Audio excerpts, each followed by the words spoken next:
If you live here, fun is your thing. If you live here, tough is your thing. Smart is your thing. Caring is your thing.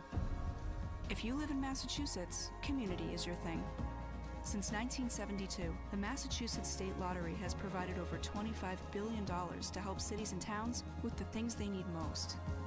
If you live here, giving is your thing.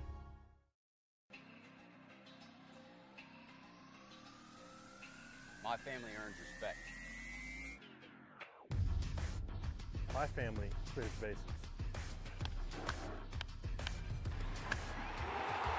My family breaks records. My family wins MVPs.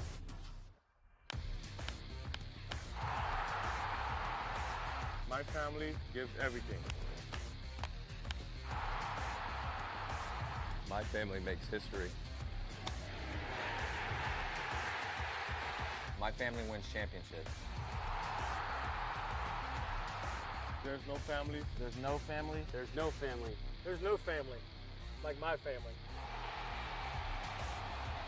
Join the fam. Join the fam. Join the fam.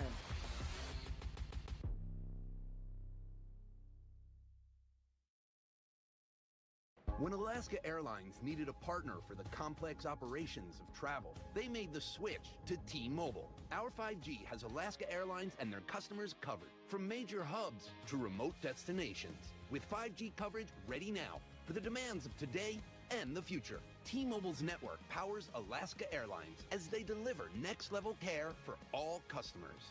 5G ready now. That's how unconventional thinking is better for business. Coke Zero is now Coke Zero Sugar, with great Coke taste. Some people were excited to hear the news, some were skeptical. So we're not gonna have the star of the show you're watching come out and say, "You'll love it." No special jingle written by this week's hottest pop star. No famous internet celebs who happen to be holding the label just so. Okay, maybe just one little pour shot. The only thing that will make you believe Coke Zero Sugar has great Coke taste is trying it yourself. Ice cold Coke Zero Sugar. Try one today.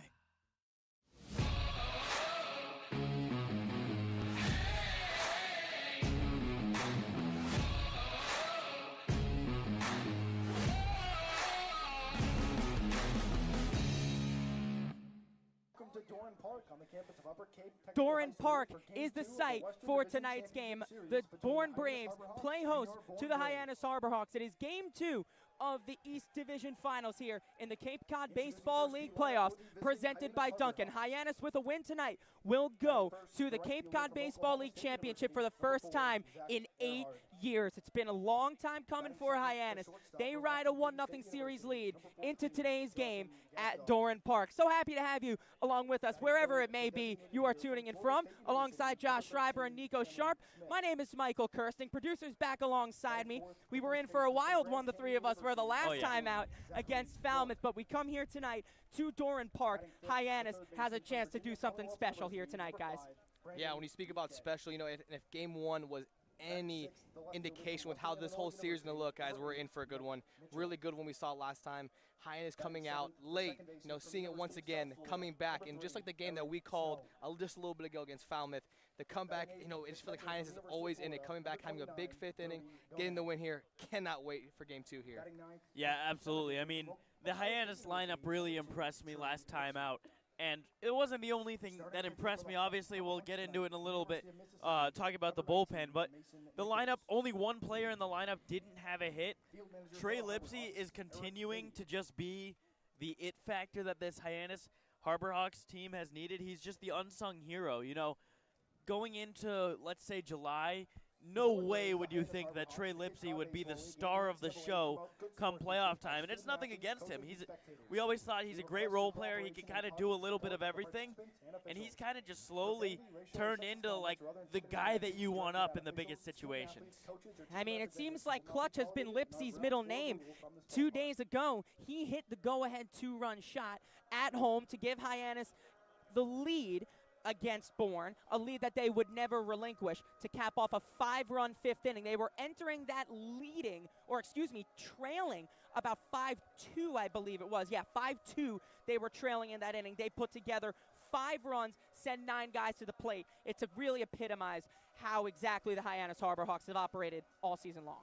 Yeah, no doubt. We speak about a guy like Trey Lipsy, and for the majority of the season, other than the game 1, he's been in the 9-hole. That's someone that's just so important to flip that lineup around, and to be able to have that kind of production from the bottom of your lineup is huge, because then you bring it up to the top of the lineup, like guys like Earhart, Gazdark, your Cam Smith, all those guys. And we have a guy like Lipsy who can run a little bit, has good wheels, finds ways on. It's so vital to be able to have run production when you have a guy like that at the bottom of the order that can just flip the lineup and then automatically put the pressure on the defense. And he's not the only guy at the bottom of the lineup that they have that's hitting the cover off the ball. Eric Snow has also been a little bit of a surprise. You know, there was a time this season where we were wondering how much playing time he would get because of Elijah Hainline and John Gazdar coming in and contributing and playing well. And those guys have still been playing well as of late, but Eric Snow has kind of just stole the show, whether he's DHing, whether he's playing second base, shortstop. He is in the lineup almost every day now. He's hitting .667 in the playoffs so far. Went 3 for 4 in the first game against Bourne with 2 RBIs, tearing the cover off the ball and getting big hits when they count. Not to mention off a pitcher like Tristan Smith, one of the, if not the best pitcher on the Cape this season. But you flip it around to the other side for Hyannis. That bullpen, special. Zach Volker giving up 5 runs in that game, in game 1. He gets the 13th out. That means after 4 1/3 that the bullpen has to get the majority of those outs. And boy, did they, and how, letting up only 6 hits across 3 pitchers in Whitaker, Lovaz, and Colleran. Yeah, that's what we speak about it time and time again. It feels like we're almost like a broken record. Get our starting pitcher to eat up those front innings, keep the other team where they're at, and we know those bullpen are going to put up zeros in the back half of the game, which is so vital, because even when we have been down in the past game we called and as well in game 1, it just felt like if we can get it to our bullpen and we can give our offense a chance to come back in the game, they will do so. So that's what's been so comforting in knowing, like, it never feels like we're out of the game. We know our bullpen's going to put up zeros for us, and our offense is going to turn it around and put some runs on the board. Yeah, and Dennis Colleran turned in his best appearance as a Harbor Hawk so far this season, and I think Bria is alongside with him. From Doran Park, I'm Bria Losick alongside Dennis Colleran from Northeastern. Dennis, you were given the chance to pretty much close out the first game of the Western Division Finals. How did it feel to have that confidence from the coaches? Definitely had a lot of adrenaline going. When I was out on in the bullpen, I didn't know I was going in the game. I just heard righty from the umpire. So then I was like, oh, shoot, that's me. So then I jolted off the mound, and then Ray calmed me down for a sec. But, yeah, I mean, definitely was pretty good feeling, you know, having the coaches go to me in such a big spot, you know, where, you know, it was still a game where it was like anything could happen, and, you know, it was definitely a make or break in those 2 innings. Yeah, you were sitting 97, 98 the entire game. How did you feel during that outing? I was definitely really jacked up. My warm-ups, a few went into the backstop, so I had to calm myself down for a sec. But, yeah, it definitely was a little bit jacked up where it was a playoff game. What's your self-talk like in your head while you're on the mound? On the mound, I'm not really thinking about anything. I perform the best when, you know, the less I think about. But definitely in between batters, I'll be thinking about, like, okay, I should be attacking this guy in this part of the zone, and, like, you know, I should be going to sliders when I'm ahead. But, you know, once I'm on the mound, once my foot's engaged in the rubber, I'm not really thinking about anything. You work with the 2-pitch mix. How difficult is that when you don't necessarily have a ton of pitches to go to? I mean, I have other pitches. I just haven't really needed to use them yet. I've been able to get by with, you know, just getting fastballs by guys and then going to a slider. But I think, you know, being able to locate the fastball, that's a really big asset right now. And especially, you know, I'm only going 2 innings. I'm not really facing a lineup that many times, so I don't have to work around guys that much. But definitely something in the future. You know, if I have to go deeper into games or whatever, I'm definitely going to start using more pitches. You didn't pitch this last college season because of Tommy John surgery. What does it mean to be back on the bump? Definitely a good feeling. I mean, I started off this summer over in Worcester, And I think it was like a few weeks in, I get a call from my college coach saying, "Oh, we have a spot for you down the Cape." And I was like, wow, that was pretty fast. So definitely a good feeling, you know. I had a pretty good recovery, and you know, just being away from the game for so long definitely makes every single outing much more special. You're from the New England area. Have you always kind of dreamed of coming up to the Cape, or how excited were you when that happened? Yeah, I mean, I've been coming to games for a long time, you know, ever since I was little, so it definitely was special being able to have the opportunity to come down here, you know, especially, you know, coming down to games, just watching, like, you know, seeing the competition level, and then, you know, having the ability to come into big games and big spots is definitely like a really special feeling. What would you tell your younger self right now? You know, don't quit, don't stop, just keep working at it, work on the little things. And, you know, the little things add up to big things. And, you know, when you're in a tough spot, just remember, you know, it's just a game. All right. Thank you so much, Dennis. Thank you. Back to you guys in the booth. Thank you very much, Bria. And when she talked to Dennis, it showed. That confidence was really all on display last night. He touched 99 at certain points in that game last night. Only let up 2 hits, struck out 5. That's a statement performance you want out of him.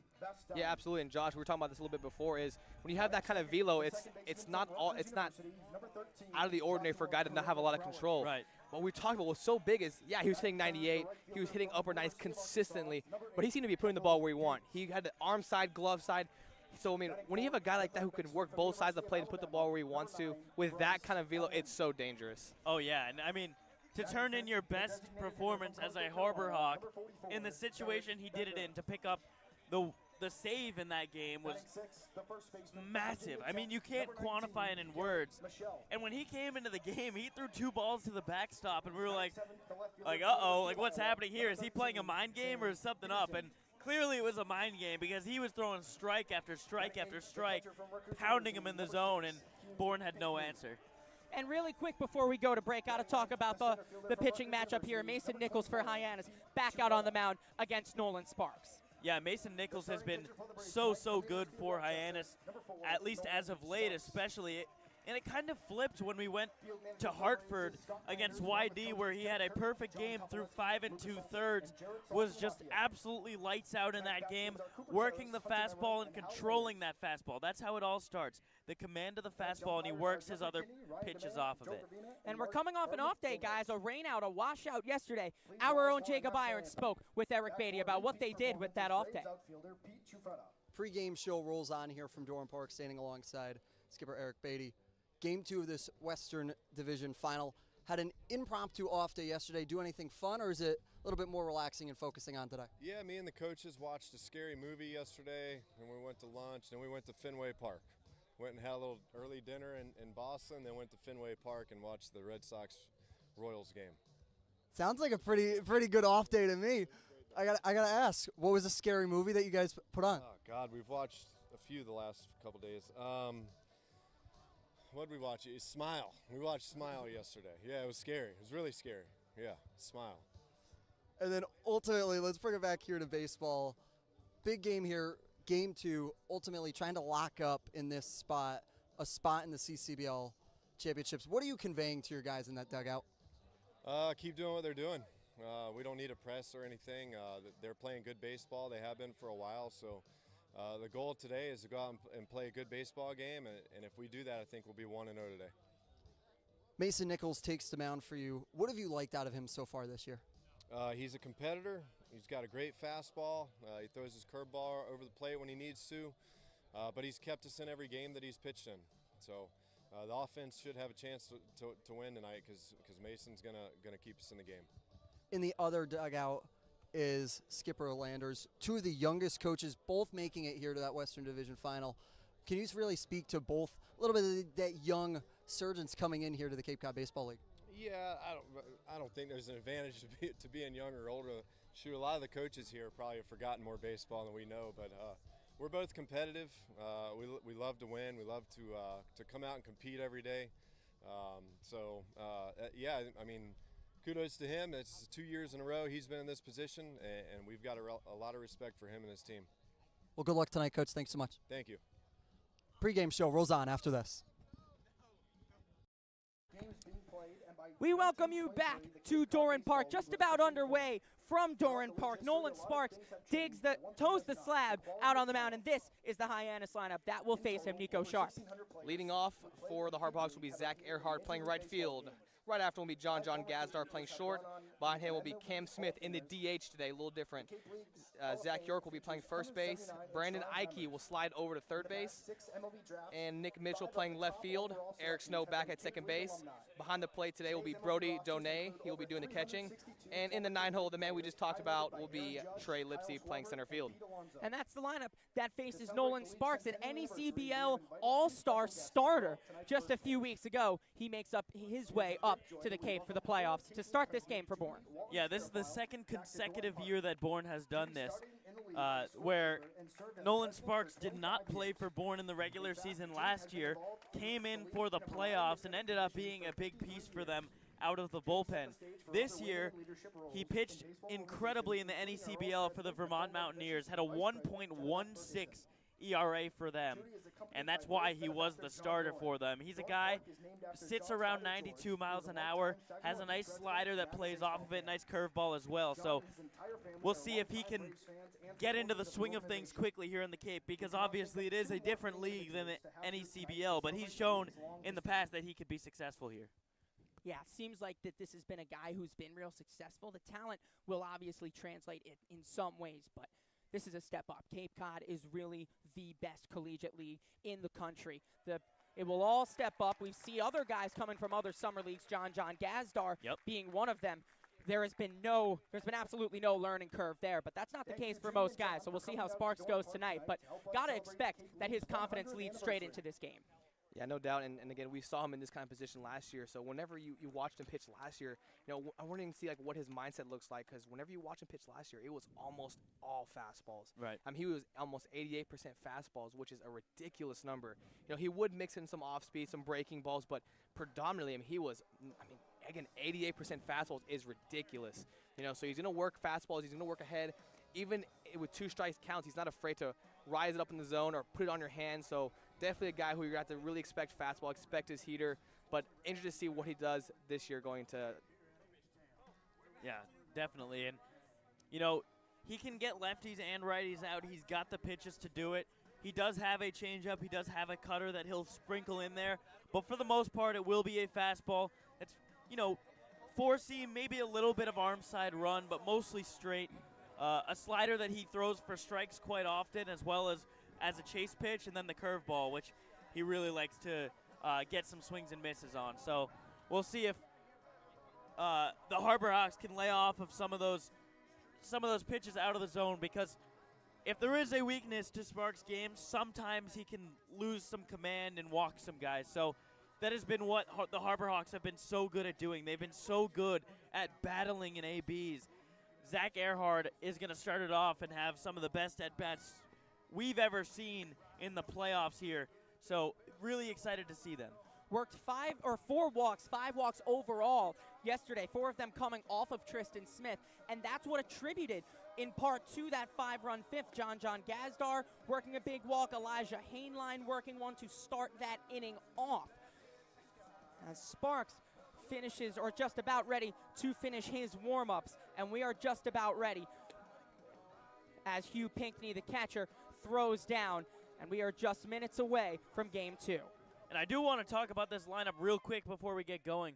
My player to watch today, Brandon Ike, had a really nice last few games, has had a really nice start to the playoffs, hitting the ball to the opposite field hard. I'm excited to see what he can do today. Sitting 500 in the postseason so far through 10 at-bats. Even 500 means he's got 5 hits. So Nolan Sparks toes the slab. He is ready. 60 and a half feet away in the righty's batter's box is Zach Earhart. He digs the chalk, and he is ready. A trip to the championship game on the line here for Hyannis. It's the Hawks. It's the Braves, and it is live from Doran Park in Bourne, Massachusetts on Cape Cod. First pitch is low to Earhart. First pitch time, 7:02 p.m. here on the East Coast. There'll be a 1-0 count coming to the Oklahoma State Cowboy. Sparks winds and deals. It's a launched fly ball down the left field line, but foul. That's a confident swing and confident piece of contact early in this one. Yeah, it's a great swing, and I wonder if if that message has been passed along to attack those fastballs early, because again, you're gonna see fastballs early and often. And it's a good fastball hitting team too, is the Hyannis Harbor Hawks. It's a 1-1 count on Earhart. Sparks deals upstairs. Now this is a place in Doran Park Hyannis hasn't won at this year. This is a tough place to play. Deep, cavernous outfield. Not much of a batter's eye out there with a few dirt dunes, sand dunes, whatever you want to call them. They're light out there as the 2-1 to Earhart is upstairs. So a lack of batter's eye, it really does affect these hitters and makes a difference. Almost gives a real home field advantage to Bourne. Yeah, definitely. I mean, Bourne clearly loves playing here, and they haven't lost in the playoffs here yet. Only one game, but... Yeah, small sample size. Hitters count for Earhart. Here's the 3-1. It's upstairs, and there are your good at-bats right there. Straight from the jump, Josh Schreiber, as he mentioned. And they work good at-bats. Good takes from Zach Earhart. He leads off this game with a walk. And then when you speak about guys having good ABs, it's great to have Zach Earhart and the follow-up by John Gazdar. That's another guy who's got great plate discipline, loves to see pitches deep into counts, and he just feels like even if he has 2 strikes, his plate knowledge and his pitch recognition is so good where he can work himself back into the good count. So Gazdar steps up, 7 for 15 in the playoffs so far this season, with 4 RBIs to his name as Sparks steps off, does not throw over to check on Earhart. But Gazdar's last 9 games after the All-Star break in the business end of the season have led him into this hot stretch so far, and he's continued it all the way through as the first pitch loops in for strike 1. First breaking ball we've seen so far today from Nolan Sparks.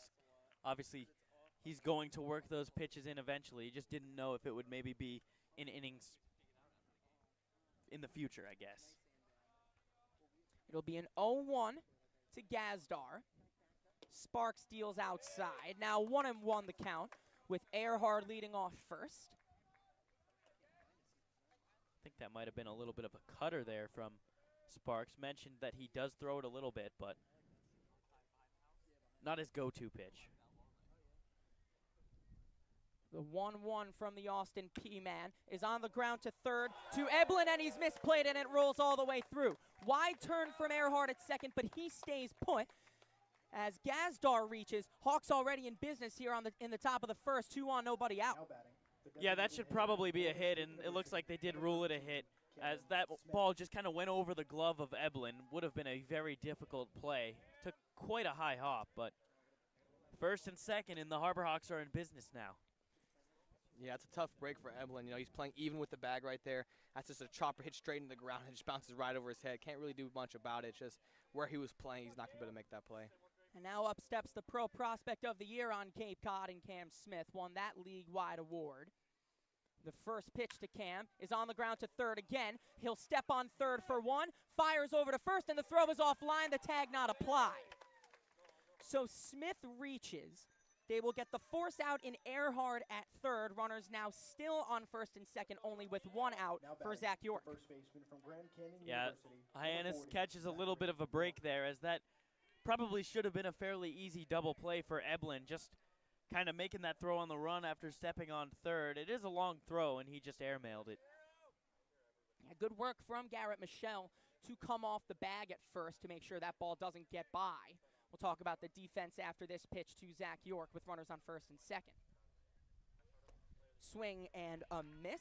So it'll go Peterson, Chufreda, and Diggs left to right in the outfield. Just saw Eblin twice. Vastine, Kuroda, Grauer, and Michelle third to first across the infield. And Hugh Pinckney is the battery mate of Nolan Sparks tonight. So it'll be an 0-1 coming to York.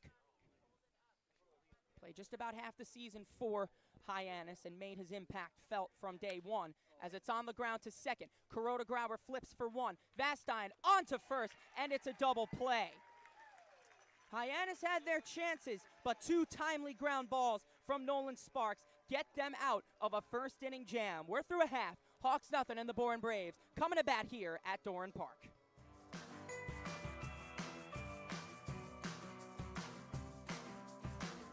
A brilliant idea starts at the source. Through innovative design, we're taking steps to create a better future. Now, the pure fresh taste of Dasani comes in a redesigned bottle. Up to 30% made from plants, and as always, it's 100% recyclable. Plant bottle, designed to make a difference. This BBB seal is a badge of honor. It's a sign that this is a business you can trust.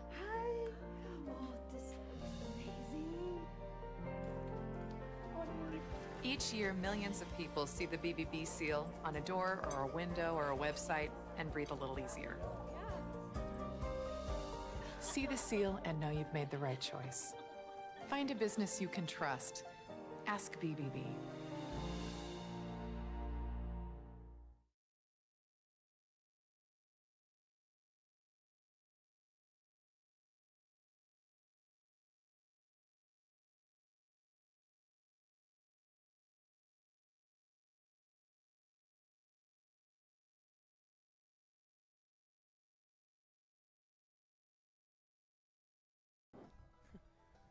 To the bottom of the first we go. Hyannis had their chances and their base runners, but Nolan Sparks gets a 4-6-3 double play to get out of it. So let's go through the Bourne Braves lineup that'll face Mason Nichols. Josh Schreiber.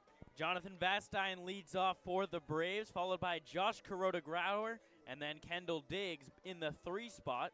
Then it'll be Bryce Eblin, Derek Bender, who was just 1 point shy of the batting title here on the Cape this summer. Then it's Garrett Michelle, Sam Peterson, Hugh Pinckney behind the dish, followed up by Pete Trufreda batting 9th. And that's the lineup that'll face Mason Nichols, who has put together arguably his best 9 2/3 inning. You could even say of his career over his last 2 starts. 6'5", 215 on the mound. He's imposing presence to these Bourne hitters. Yeah, he's been pitching really well, and then when you look at his last start against Bourne, that came on July 10th, he threw 3 1/3 innings, gave up 2 runs, only on 3 hits, struggled to commit a little bit that day, had 4 walks, but other than that, Hyannis Harborhawks were able to get the win. And whenever you look at Nichols, he's a 4-pitch guy, he's a fastball, slider, curveball, changeup guy. Only will throw that changeup to lefties, but mainly going to stick to his fastball, slider, curveball for the majority. But once again, another guy, just like Spark, he's going to be a lot of fastballs, almost 70% fastballs, but then loves to back up behind it with a slider. But again, I think we're going to see a lot of attacking the hitters early with fastballs. So Jonathan Vastine digs in, has been the Bourne leadoff hitter all season long. Went 1 for 4 with a sac fly 2 days ago. As Nichols winds and deals pitch number 1 of his day upstairs. Only 2 hits given up over his last 9 2/3. Talked about the perfection going through 5 2/3 that he had going in Hartford at Duncan Park. As the 1-0 to Vastine is outside with a bit of movement. Only 2 hits against Wareham and 4 innings in his last appearance. So he is pitching his best ball at the right time for Hyannis. Here is the 2-0. It's a high pop-up, third base side, foul ground. Ike is over, he gives it a look, and it makes the seats.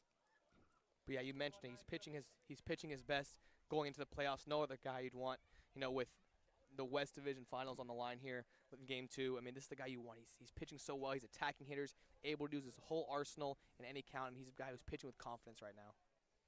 Yeah, confidence is key. It's all a mental game, this is. As here is the 2-1 to Vastine, the Vandy boy. It's upstairs. Now 3-1. Vastine has been such a good leadoff hitter for Bourne all season long. 14 stolen bases, and then another 2 in the playoffs so far.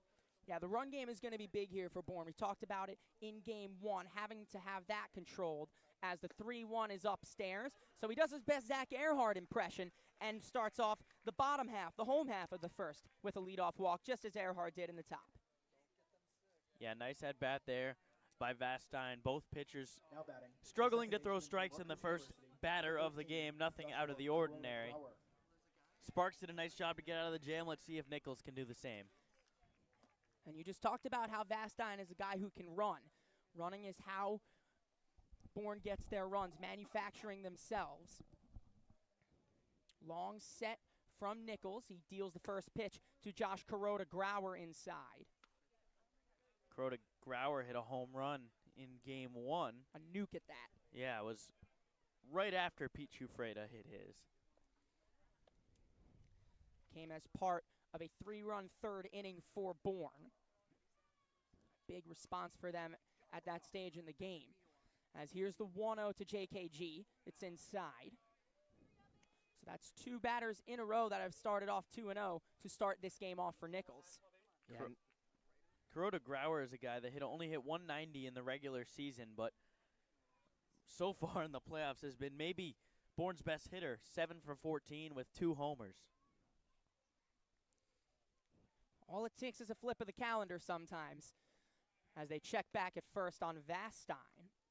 Yeah, and that just speaks. Like, I mean, that's just the beauty of the Cape. You know, once you figure it out, it doesn't matter when. And now, you know, when you have a guy struggling like that, and now he was your leadoff last game, and in 2-hole this game, you know, this guy's hot, and just like Nichols is hot on the mound, he's been hot at the plate. The 2-0 to JKG inside, now 3-0. And for Nichols, that's 3 straight balls where he's missed a fastball, arm side, just missing. It's not too far off, but it's just a little bit inside. It's just having a little bit too much run on him. You know, maybe hasn't found that arm slot yet, but yeah, just 3 in a row right there where he's missed arm side. So it'll be a 3-0 to Kuroda Grauer out of Rutgers. Nichols deals. There's a strike. Just get me over. He knows he ain't swinging at that this early on. So 3-1. Hitters count. Count leverage here for Kuroda Grauer. Here in the bottom of the first with Vastine leading off first after the leadoff walk. Good run on first base. Could be a possible hit and run situation. The 3-1, they check back. York did have the tag, but in plenty of time did Vastine get back. Yeah, count leverage here. Wouldn't be too surprised to see Vastine go myself. As you see, hitters take a hack or 2 in these counts. As here's the 3-1, it bluffed at a steal, and Kuroda Grauer takes inside. So 2 walks to start this one off for Mason Nichols, and that brings up Kendall Diggs. Another miss arm side there with the fastball, as Nico was just talking about. Clearly struggling a little bit to find that arm slot for the fastball. Wonder if he tries to throw some breaking pitches coming up. Yeah, usually if you're missing arm side a little bit, it might be good to try to throw a slider, really focus on keeping your shoulder tight, pulling it in, and with a lefty and Diggs up here, it might help him out a little bit to help him stay close, you know, when the batter's on the other side of the batter's box. So runners on first and second for Diggs. There's a strike on the inside corner. And you wonder if maybe facing a lefty could help that out as well, because the plate almost kind of flips for you as a right-handed pitcher. Yeah, it'll be interesting to see how he works this. That is a good point, Josh. As it's an 0-1 now, runners on first and second, nobody out here in the bottom of the first. Nichols loops in an off-speed pitch, and now he's quickly ahead 0-2. There you go, quickly ahead 0-2 after facing Vastine and Kuroda Grauer, who was a right-handed hitter. Vastine was that lefty, but now Diggs back in facing an 0-2.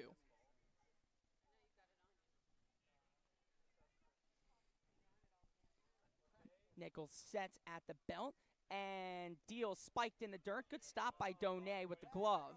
Now 1-2. That's a bold opportunity there from Donay to go for a pick there rather than blocking, but he just trusts his hands right there. Gets the pick with runners on first and second. While they exchange baseballs, we'll go through the defense. It'll be Mitchell, Lipsy, Earhart, left to right across the outfield. Ike, Gazdar, Snow, and York. Third to first from the infield, and we just talked about Brody Donay as the battery partner of Mason Nichols. Cam Smith getting the half day off doing the designated hitting tonight for Hyannis.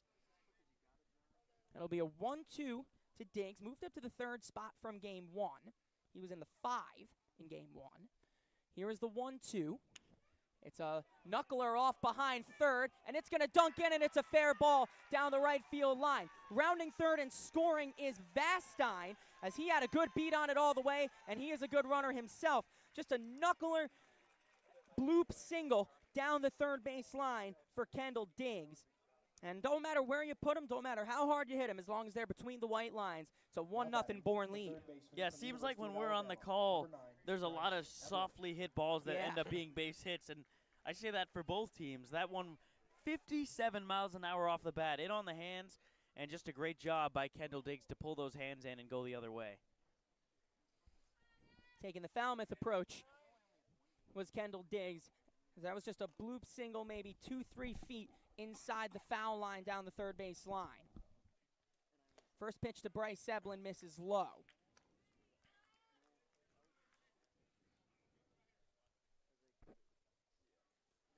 Eblin out of Alabama this season. As he stays, he's at the cleanup spot today, was hitting third yesterday. Derek Bender moved down to the 5-hole. 1-0, hacked at and foul third base side out of play from the lefty. Eblin's another guy who's been seeing the ball really well this playoffs, hitting .466, going 7 for 15 with 3 RBIs, so with a duck on the pond at second base and scoring position, this is a guy they want to see at the plate. Righty, lefty matchup, this is a guy who's seeing the ball really well.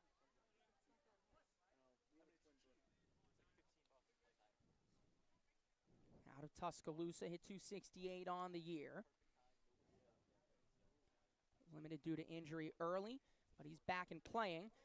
As that one had Eblin fooled, but he missed inside. 50-50 pitch as it just missed off the inside corner. Yeah, it looked like he froze Eblin right there. Wasn't expecting that slider to come in around the hands. Thought it may have caught some of the play, but just missed inside. It'll be a 2-1 to Eblin playing third base today. That's a shot down the right field line as Earhart moves over and it dunks just in fair territory. The throw will come in 2 seconds. Scoring is Kuroda Grauer. It's an RBI single for Eblin as Diggs moves up to third on the play. Bourne striking early and often. That one hit a little harder and down the right field line to score the second run of Bourne's bottom of the first. Yeah, you can't hang a slider like that to Eblin.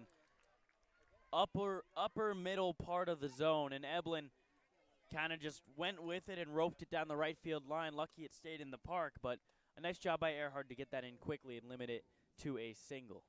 And that'll bring pitching coach Eric Luxus out for an early meeting as the first 4 batters have reached, 2 of which getting an RBI to their name. And yeah, Josh, just like you mentioned, it's you can't leave a slider up and in right there to Eblin, especially when you just threw one in that same area. He had to try to throw a slider on the hands, worked the first time. To try to go back to back is such a bold move to a guy like Eblin. If you're gonna try to throw for a strike in that same quadrant, so especially when that pitch is hung and he's already seen the pitch before. He's seen the pitch already, he's seen the rotation, he understands what that pitch does. So he just did a great job catching that ball out front, pulling it down the line. And now you've got runners on first and third, still nobody out. As if all of these guys aren't dangerous enough, here comes Derek Bender, the near batting champion on the season. And this is why they moved him down to the 5-hole. That's a lot of confidence in Vastine, JKG, Diggs, and Eblin before him to get on. And now he's got 2 ducks on the pond. Not to mention they've done this all with still 0 outs. Mm-hmm. Nichols' first pitch punched right through the left side for a base hit. That didn't take long. Scoring is Diggs, and now the Braves lead 3-0 on the Bender RBI single. Yeah, Bender was just sitting on that pitch. The moment he got into the box, figured that he was going to get a good pitch to hit after the conference, didn't waste any time, and ripped it right into left field. Yeah, it's just a great understanding right there is knowing Nichols is being rocked a little bit, so all Nichols wants to do is get that first pitch strike. So maybe if he's placing a little bit, Bender understood that situation and took it with it. First pitch dunks in to Garrett Michelle. Michelle hit one of 3 home runs at McKeon Park 2 days ago. A solo shot in the top of the 4th off of Zach Volker. Braves have a 3-0 lead here in the bottom of the first. Still without an out is Mason Nichols. He's ahead on Michelle 0-2 with Eblin off of second and Bender off of first. Right now, if you're Hyannis, you got to stop the bleeding as quickly as possible. Obviously, still plenty of game left to be played. So, obviously not ideal to give up 3 runs in the first, but if you can limit it at that, you're okay. Here's the 0-2 to Michelle. Dove back foot on him, missed in the dirt. 1-2 the count. And if you're the Braves here, offensively, you think pile it on. After what the Hyannis did to you and coming back in that game, they're just going to try to pile it on, understanding how Hyannis plays from behind really well. Now the 1-2 to Michelle. Now 2-2, it missed low again. He's gotten a few guys into the deeper counts, or getting ahead in counts, sorry, here with Diggs as well as Eblin, and now with Michelle. Just got to find that one pitch. As here's the 2-2. It's a high fly ball to center. Back goes Lipsy. He has room in front of the T-Mobile sign in left center. He makes the play. Tagging is Eblin from second. He makes it standing to third as the throw comes into second. So there's your first out as Michelle hits one deep to left center. The left fielder from the University of And Iowa, still with number one 24, out, that brings up Sam Peterson with a fly ball. Could score the fourth run. Yeah, smart play by Lipsy in center field. Caught that ball, knew he didn't have a play at third, and Derek Bender's a smart base runner. He was going to try to take second if he could, but Lipsy kind of bluffed the throw to third and then went to second instead. So now the double play still in order. First pitch to Peterson is low.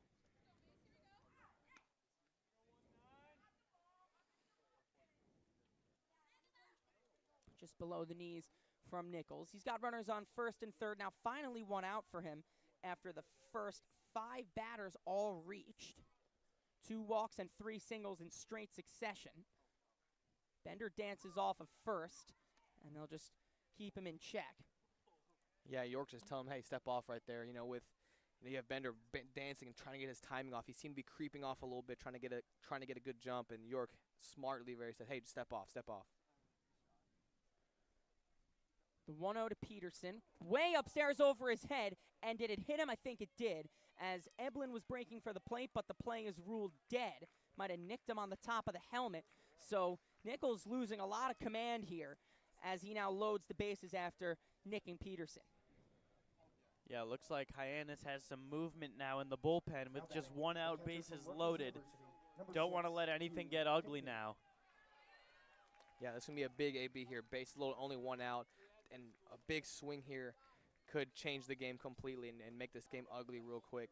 Really need Nichols here to bear down and stop the bleeding. And on the flip side, a soft swing ground ball here could suck the momentum out of the inning and completely end it, send Hyannis into the dugout. Now Nichols working out of the windup as there's a line drive to center, right at Lipsy, makes the play. Tagging is Eblin.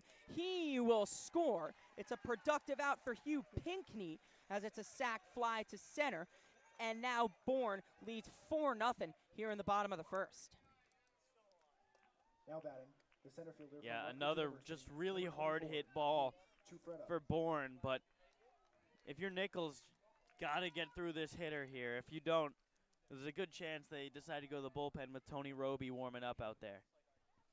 And it'll be the 9th hitter of the first inning in Pete Chufreda. That's going to be pretty disheartening for Nichols as the first pitch is low. Regardless of how it goes, if he does come out for the second inning, that he's going to have to face somebody that he already faced. Whether it be Vastine or Kuroda Grauer, if he does come back out, he'll have to face pretty close to the top of the order all over again. As here's the 1-0 way upstairs, now 2-0 to Chufreda. Need to be careful here against a guy like Chufredo. Going back 2-0, you just can't feed him one here because he will have the green light, obviously at 2-0. 4 runs here in the first for Bourne. The 2-0. Low again, and he's a ball away from walking Chufreda and loading the bases again. And just like I mentioned that previously, you saw that take that Chufreda just took.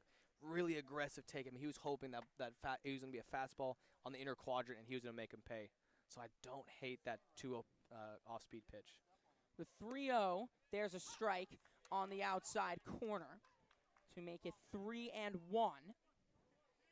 on the Rutgers commit out of Lafayette this season.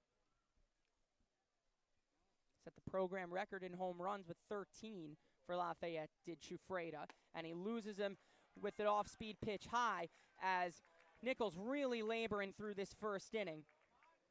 As he's got 2 away and the base is loaded. This is a huge at-bat here in this game. It could get real ugly should Vastine reach. Yeah, and looks like they're going to let Nichols try to get the out, and honestly probably makes sense. You'd like to get as much length as you possibly can out of him, especially when you're in the playoffs. You only have so many arms you can use. Here is Nichols' first pitch to Vastine, the second time he's facing him this inning. It's inside, 1-0. No place to put Vastine, with Bender off third, Peterson off second, and Chufreda off first.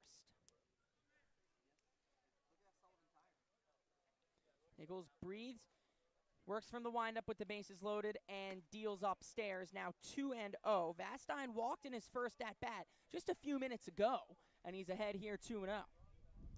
Yeah, that's going to be 6 straight balls here for Nichols here. So wouldn't be surprised if Vastine's trying to get the red light. You know, hasn't been able to find the zone. You know, he's been missing a lot arm side once again, so wouldn't be surprised if he had the red light here. The 2-0 to the Vandy boy Vastine is in there at the knees for strike one, so he's seen one now. And now he's got to work, does now Nichols. You've seen it. Exactly, now you've seen it, and he's got to work back from 2-1 down. 2 away, the bases are loaded for Bourne here in the bottom of the first. It's ripped through the right side for a base hit. Bender scores. Here comes Peterson. He will score. It's a 2-run single for Vastine, and just like that with one swing, it's gotten real ugly already here from Doran Park. It is 6-0 Braves in the first. Yeah, still with 2 outs. We'll see if they still let Nichols keep going, but one thing that has impressed me about Nichols is even through his struggles, his demeanor on the mound has not changed. He's still locked in. He's still not all that, I guess, frustrated with himself visibly, which I'm sure on the inside it's different. But as Eric Beatty takes the walk to the mound, he will grab the ball from Nichols. Yeah, Nichols hasn't even finished the first inning here. He gives up 6 runs as the Braves bat around and are not done here in the bottom of the first. It is 6-0, and we'll tell you about the new pitcher after this. Hey, Mama, what's up? Did you switch my service from Verizon to T-Mobile? Yep. T-Mobile has the only nationwide 5G. Well, Mr. Know-It-All, let's see if you right about that. Mama. Hey, Mama, I'm working. It works at the pie shop. T-Mobile's 5G works inside and out. Hey, what you need, Mama? I'm trying to watch the game with my boys. It works in the park. Okay.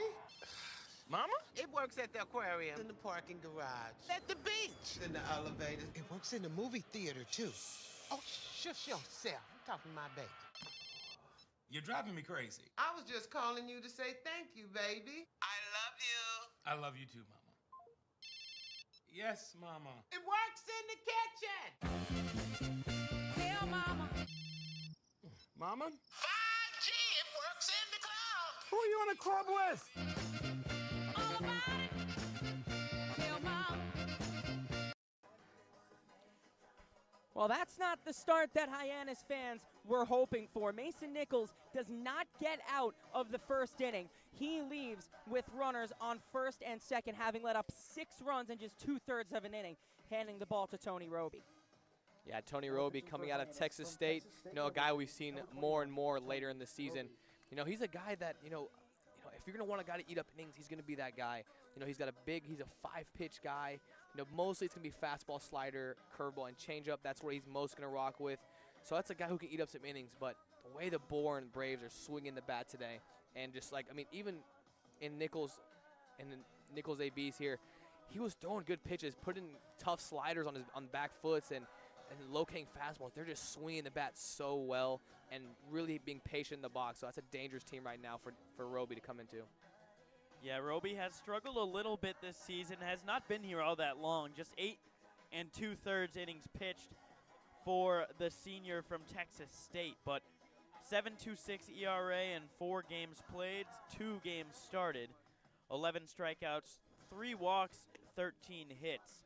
And his last appearance for Hyannis was in the season finale here, the regular season finale, where he gave up 4 earned runs, 4 hits, 5 strikeouts, and 1 walk in 3 2/3 innings in that. Hard to call it a game against Bourne, but it counted. Yeah. Okay, guys, something interesting to note here. I'm going to be kind of really quiet when I say this, but Donay just gave him the curveball sign as JKG was walking up to the plate here, so I'm not sure if that's what they're going to go with first pitch, but he did give him a sign right there, so pretty interesting stuff right there. First pitch to Kuroda Grauer is a soft fly ball. Shallow center field. In comes Lipsy to dive and not make the play. Scoring is Chufreda, and as it gets past Lipsy, it'll allow Vastine to score. I mean, you want to talk about worst case scenario early on. As Kuroda Grauer reaches second, Chufreda and Vastine both score, and the Braves have put up an 8 spot in the first, looking for more.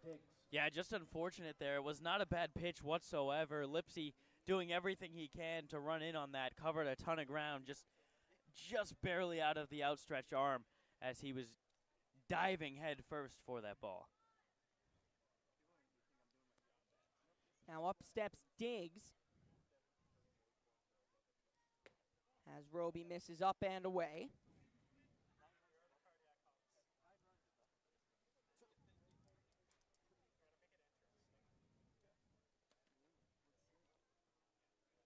As they rule it a double for Kuroda Grauer, as Lipsy didn't put leather to ball as it misses inside to Diggs. Now 2-0.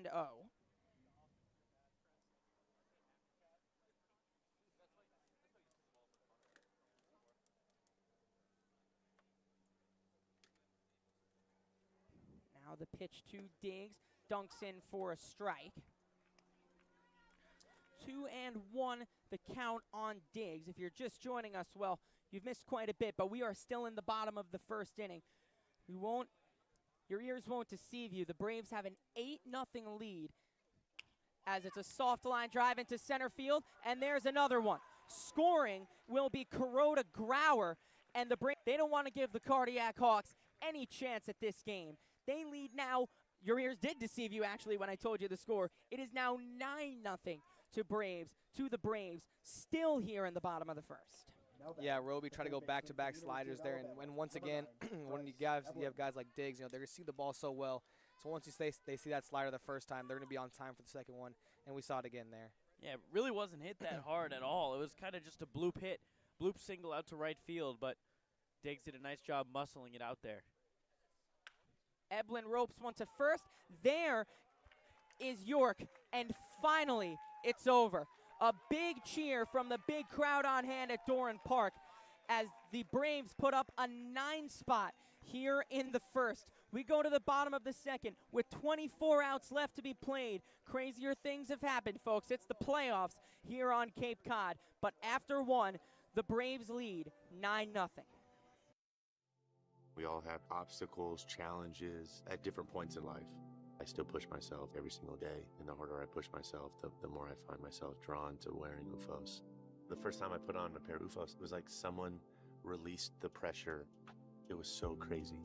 When you are recovered and can do more, that has a compounding effect on all aspects of your life. Stepping into a pair of UFOs, they're truly one of a kind. There's nothing like them. Best ever? Good question. Wait, why'd he sound like Dr. J in your head? I've always sounded like Dr. J in my head, which means Dr. J's outside voice sounds like my inside voice? Which Coke? The doc would know. He got the world to call him doctor without going to med school. There's only one best ever.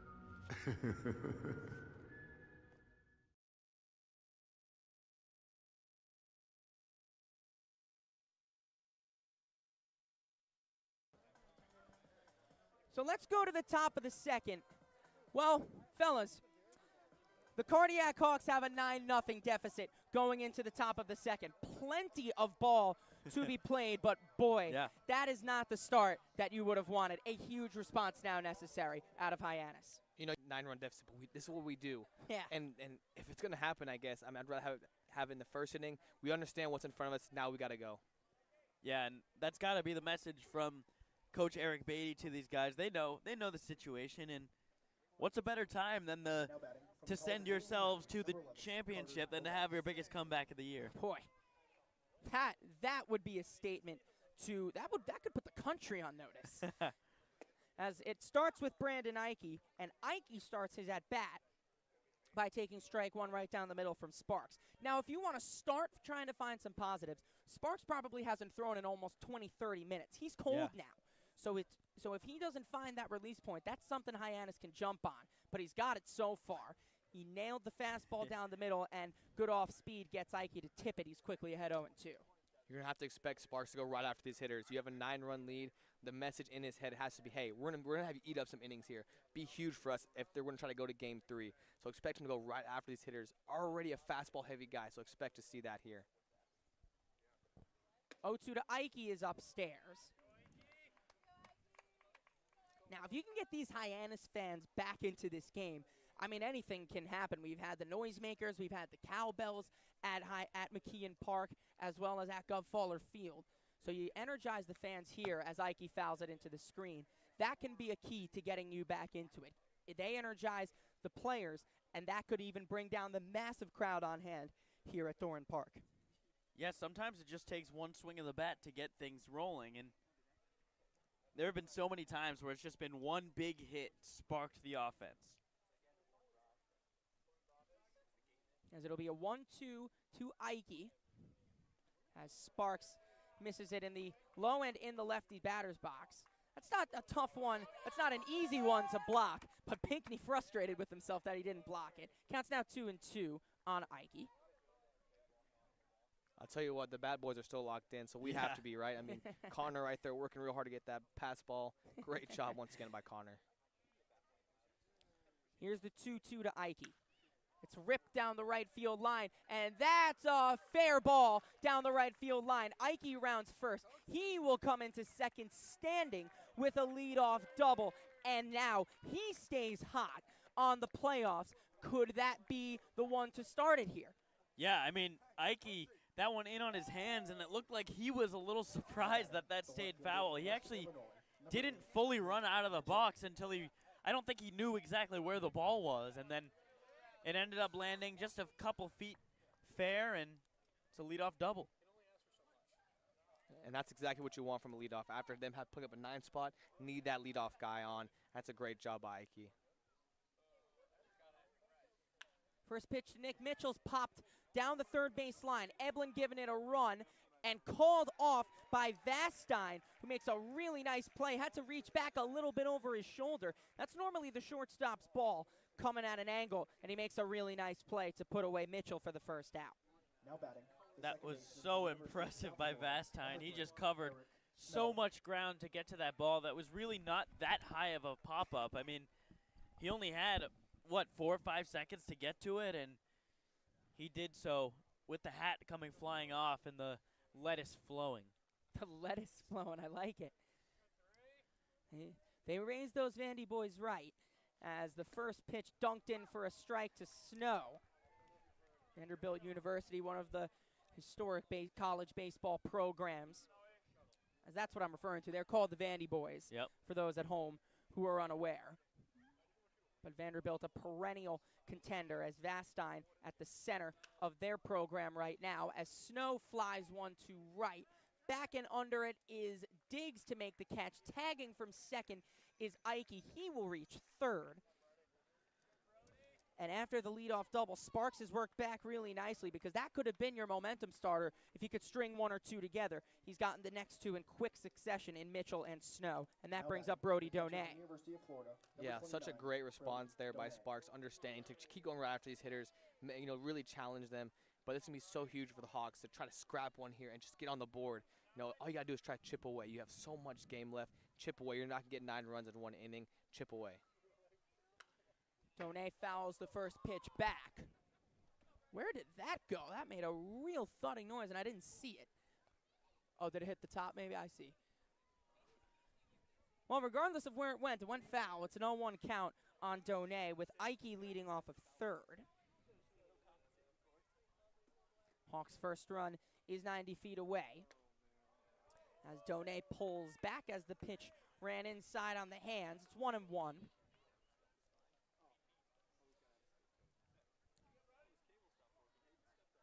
Ike leads off third with Donay at the plate. The Braves have a 9-0 lead, and we're only in the top of the second from Doran Park.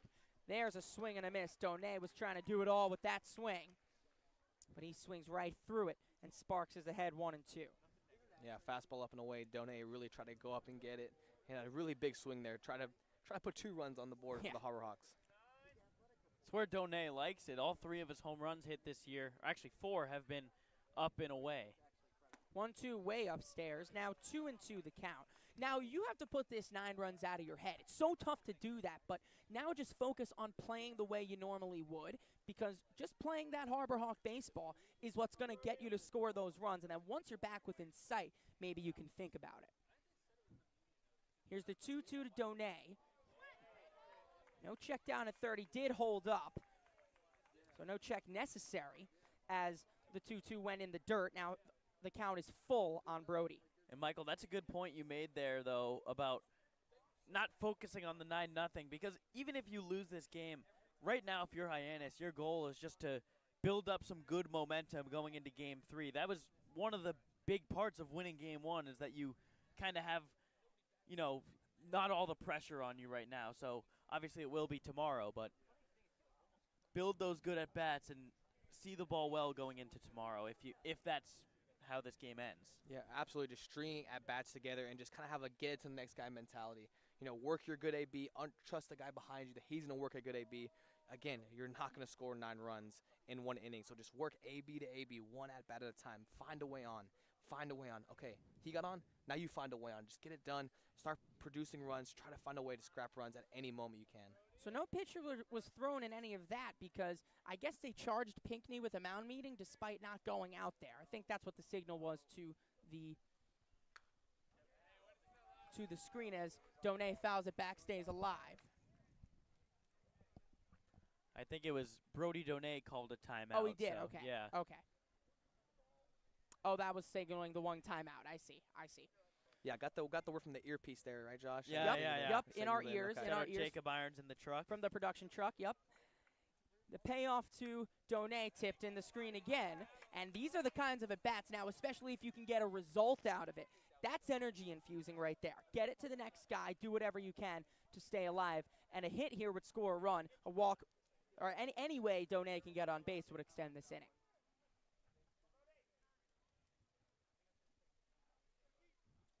Here is the 3-2 from Sparks. It's in the dirt low. Donay works a walk, and now a guy with Clutch as his middle name in Trey Lipsy comes up with runners on the corners and 2 away.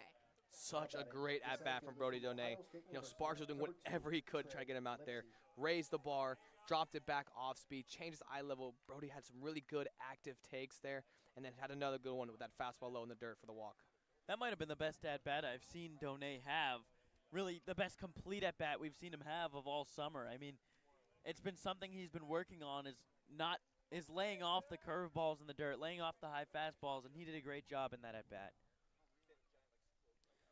So now Hyannis has a bit of energy. Let's see what they can do with it as Lipsy rips it down the line, but foul. Only just, says Marvick Gomez at first. Sparks breathes a sigh of relief, as he could have seen Donay try and hustle all the way around first, but it's 0-1 on Lipsy. Yeah, that one must have been foul, because Michelle over there at first base is playing, since he's holding on the runner, is playing right there. So for the ball to get by him, and it pretty much has to go foul. Yeah. Lipsy swings through the 0-1. He's behind 0-2, as we saw Marvick Gomez at first. Jeffrey Kinney calling signs behind the plate. Joe Gravina, the second base umpire, and because it's the playoffs, we've got a 4th, as Ryan Damari is down the line at third. Lipsy is behind 0-2 with runners on the corners. Sparks sets. Long set and deals inside. Now 1-2 on Lipsy, one of Hyannis' hottest hitters coming into the playoffs. He hit the go-ahead 2-run shot 2 nights ago to give Hyannis back a lead they would never relinquish. How big is that home run looking right now? The 1-2 is fouled away, third base side and out of play. You said it, Josh. The worst thing you can do is get back home tomorrow night in front of a packed McKeon Park. But you've still got 8 innings to play here now. Set now just about 8 innings, as 2 outs have gone away now. Pretty interesting defensive alignment here. They have JKG pulled off really far pull side, and then Vastine kind of just pulled over a little bit in the short side spot, creates 2 big holes. It's a broken bat, little pop-up in the infield, and Michelle makes the easy play. Sparks works into and out of trouble and keeps Hyannis off the board and stops them from a quick response. We're through 1.5, 9-0 Braves. Diet Coke? Were you my mom? You should be so lucky, because you know what moms do? Well, I suppose we should start with the whole giving you life thing. It seems like that should be enough. No? Okay. What about her ability to send shockwaves through the neighborhood without saying a word? Or whip up a ridiculous handmade costume that you forgot to tell her about. Not to make you happy, but because she had a reputation to uphold. She invented rideshare, called it carpool, and did it for free. She didn't need those dating apps either. You copied her jeans, her spin, her shoes, her scrunchie, and whether you realize it or not, her music. Why not? Oh, and she can win any argument in 4 words. Because I said so. Everything you're trying to do, she's already done it, did it better, and she did it with a Diet Coke in her hand. So, drink what your mama gave you. Defensive change for Hyannis. Now at third base. Let's go to the bottom of the second. It is a 9-0 Braves lead. And Tony Roby, who came in to get the final out of the bottom of the first, is basically working like a second starter now. He's got to eat some innings, as they to the benefit of Hyannis, they do have a lot of arms available. With the off day yesterday, saves a few guys' arms, as guys from the Falmouth game 2 of the Falmouth series, now available. But of course, you don't want to use as many to keep a few guys fresh for tomorrow, if should it come to that. Yeah, still plenty of arms they haven't used yet in the playoffs, with Roby being one of them, Joe Glassy another, Christian Becerra another. So, you know, they're okay. They're not in doom or gloom mode right now. Not at all. They have plenty of time, and they have plenty of arms as well. Yeah, Roby's kind of having two ideas here. So win or lose, he knows that he needs to eat some innings up. Yep. Because he knows that he needs to keep them there for one, keep us in this game, give our offense a chance, as we always do. But also eat up innings so in case there is a game 3, it saves our arms for tomorrow. And it gets no easier starting this inning off with Derek Bender. He takes the first pitch on the outside corner for strike 1. 2 walks, 3 singles, a fly out, a hit by pitch, a sac fly, another walk, and then single, double, single as Bender misses 0-2. That and then a ground out to first. That's how it went in the bottom of the first. They got it done in deep in counts, and then they got it done early too. As Bender takes the 0-2 outside, low and outside, 1-2 the count on the Chanticleer. I like that slider from Roby just off the plate, try to get Bender to chase just enough off to get him to chase where he can't do damage with it. The 1-2 is a fly ball, left field. Lipsy goes back and just gives it a look. Bender knew it right off the bat. He just put it down. It's a solo shot to the deepest part of Doran Park for Derek Bender. And it just gets no easier. They're piling it on, and it's only the bottom of the second. Now 10-0 to Bourne. Earlier in the season, Derek Bender hit for the cycle here, and Hyannis fans and interns alike like to make fun of how, oh, well, it wasn't technically a real cycle because it bounced over the wall, was called a home run. Yeah, that one didn't bounce over the wall. That one cleared the wall by about 50 feet. Yeah, that one's has absolutely no doubt on it. And we're only 2 innings in, and he's halfway to the cycle again. A single in the first, and now a home run here in the second. Yeah, Roby tried to go back-to-back breaking balls once again, and it did not end up working out for him. Just hung up a little bit. Bender made him pay. The first pitch to Michelle was taken outside, and now he fouls back the 1-0. That was just a hanging slider there by Roby up in the zone, and can't make that mistake to Bender. Pitch is low to Michelle now, 2-1 on the Virginia Tech Hokie. So yeah, I said it got no easier. As the 2-1 is rocketed out to left field again. Back goes Mitchell, still back, and they've got another one. And it keeps going from bad to worse for Hyannis. They give up 9 runs in the first, and to start off the second, Bender and Michelle go back to back. And it gets to a point where you almost can't even be upset. You just have to be like, wow. And that's the only word I've got, as Bourne now leads 11-0. It's deja vu all over again, as Garrett Michelle, the exact same swing he had yesterday on his home run, Oppo Power, clears the fence in left field. As first pitch to Peterson in there for strike 1. Let's make no mistake about this. Torrent Park is not an easy place to hit a home run. No, not at all. And Bender and Michelle have just gone back to back. As here is the 0-1 to Peterson. Did he go? As they check down to first, he did not go, says Marvick Gomez. And, you know, he did hang the pitch a little bit to Bender, but right there to Michelle, he puts a backdoor slider low and away on the corner, and Michelle just goes and gets it and drives it down left field line.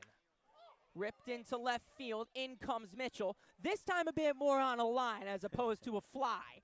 And Mitchell settles under it after taking 2 steps in to make the out for only the first of the inning. Still hit on the screws, though. Yeah. Now batting. We'll see how this batter goes. But Roby finding some barrels right now. He's going to need to, you know, I understand eating some innings, but you can't just feed off-speed pitches right down the middle. Yeah. A team like Bourne, they're gonna make you pay. As it's low to Pinckney 1-0. Here's your home field advantage as well. This is a team that knows how to hit. Maybe getting a little bit darker out there in center field. The later start time here tonight could help them with the lights, as the 1-0 to Pinckney low, 2-0. And when a team like Bourne knows how to hit out of park like this, and Hyannis not nearly as good, only hitting .202 on the season here at Doran Park. Almost feels inevitable there are going to be some runs scored on the Bourne side, as the 2-0 runs outside now 3-0, but this is a real pour on. This isn't a game that forget every day. This isn't a game you ever see. This is once in a blue moon. He put up 11 runs in the first 2 innings. As now Pinckney walks on 4 pitches. And, you know, we talked about this with Falmouth in Game 2 of last series, is when a team has their backs against the wall and they know, hey, let's go punch them in the mouth that first inning. And Bourne did exactly that. They knew their backs were against the wall. The Harbor Hawks are hot, playing really well. They knew they had to go punch them in the mouth and do it early and often. Sure has been early and often. As the Hyannis Harbor Hawks only have 4 outs against the Braves, as Chufreda takes outside. 4 outs, but 11 runs have crossed the plate. Pinckney leads off first. His teammate this spring, Pete Chufreda, fouls it away. This coming spring, that is, as Chufreda out of Lafayette has committed to New Brunswick for the spring. Chufreda has such an interesting swing where it's so vicious. The 1-1 mishandled by Donay. That allows Pinckney to scoot over to second. Yeah, you like pops and locks almost. It's very seemingly robotic as he stands very tall, very straight, and then completely sits into that. Almost a very tense stance from the Bourne center fielder. But from what we've seen from him, he has a great eye. He does a nice job laying off pitches, even though he's so aggressive, and I guess when he does swing. The 2-1 outside, 3-1. Like, that pitch had a lot of arm side run there, and Chufreda really didn't budge. It was a very active take. Nico, you were talking about earlier with him. Yeah, like you guys mentioned, open stance, high hands, works that leg kick, works his eyes low, but great take it there again. 3-1 is on the ground, deep second. Snow backhands and throws just in time to get Chufreda as Pinckney advances to third on the play. And believe it or not, this is now Jonathan Vastein's third at-bat in 2 innings. And that was the first infield out we've seen, with the exception of the one hit 3 unassisted right to Zach York. I mean, it feels like we haven't seen many throws from these infielders yet today. As a matter of fact, that was the first throw and an infield assist on the day. Not too much of a sample size either in terms of outs, because it's just been all hit to the outfield. It's been singles, it's been doubles, and then walks, a hit by pitch from Peterson in the first. As here's the 1-0 from to Vastine. Punch through the left side for a base hit. They keep on keeping on. As Jonathan Vastine, in 3 plate appearances in 2 innings, he's reached all 3 times. A walk in the first, and a 2-run single in his second at-bat in the first, now an RBI single here in the second. And I may be biased as a lefty, and Nico, you may be with me here, but watching a lefty swing and just hit a frozen rope to the opposite field is such a satisfying thing to see, and Vastine does it about as good as anyone. First pitch to Kuroda Grauer is low. Yeah, like you mentioned, that lefty short swing, short, compact, hand straight to the ball, works hard away.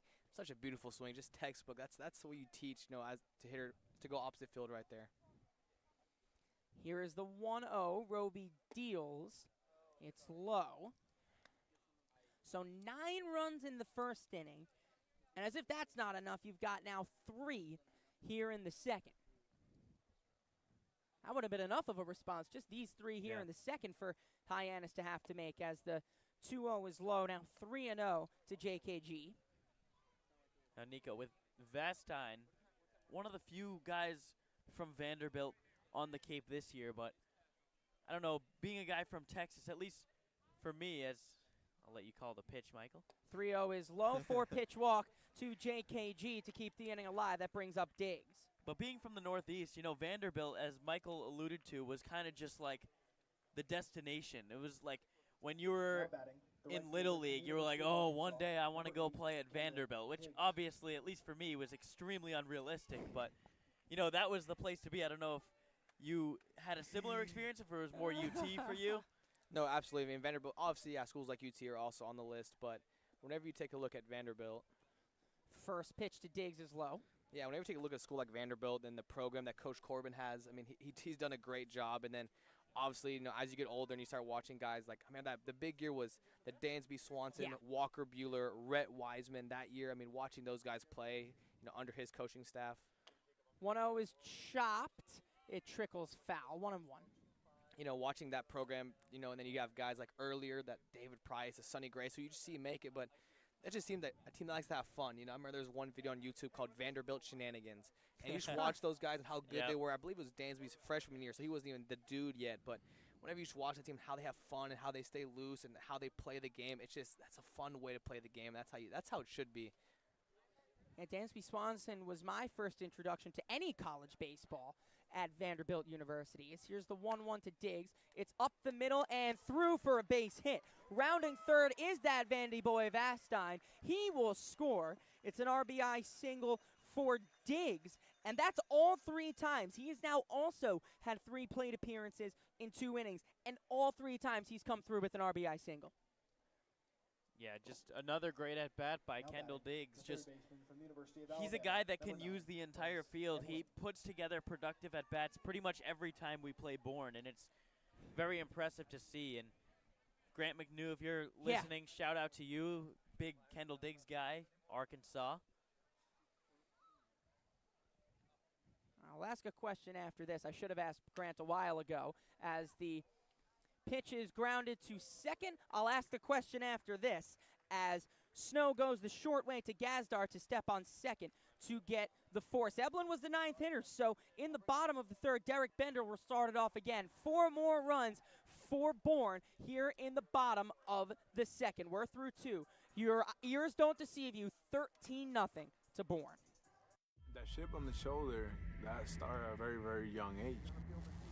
People's expectations are, they're cool, they're fun, but mine are bigger.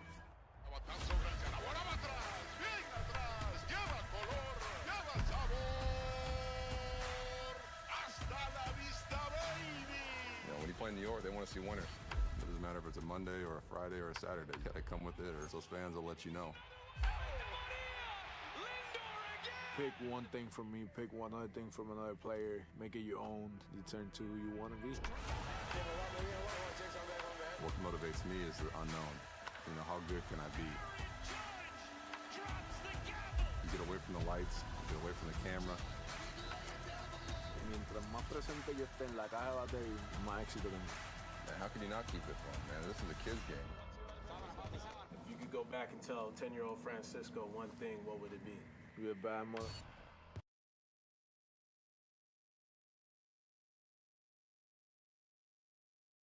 Canal and Harbor Cruises. Gage Harrelson, From the Plymouth Public House, New Balance, Gage Harrelson enters the game in the outfield for Bourne.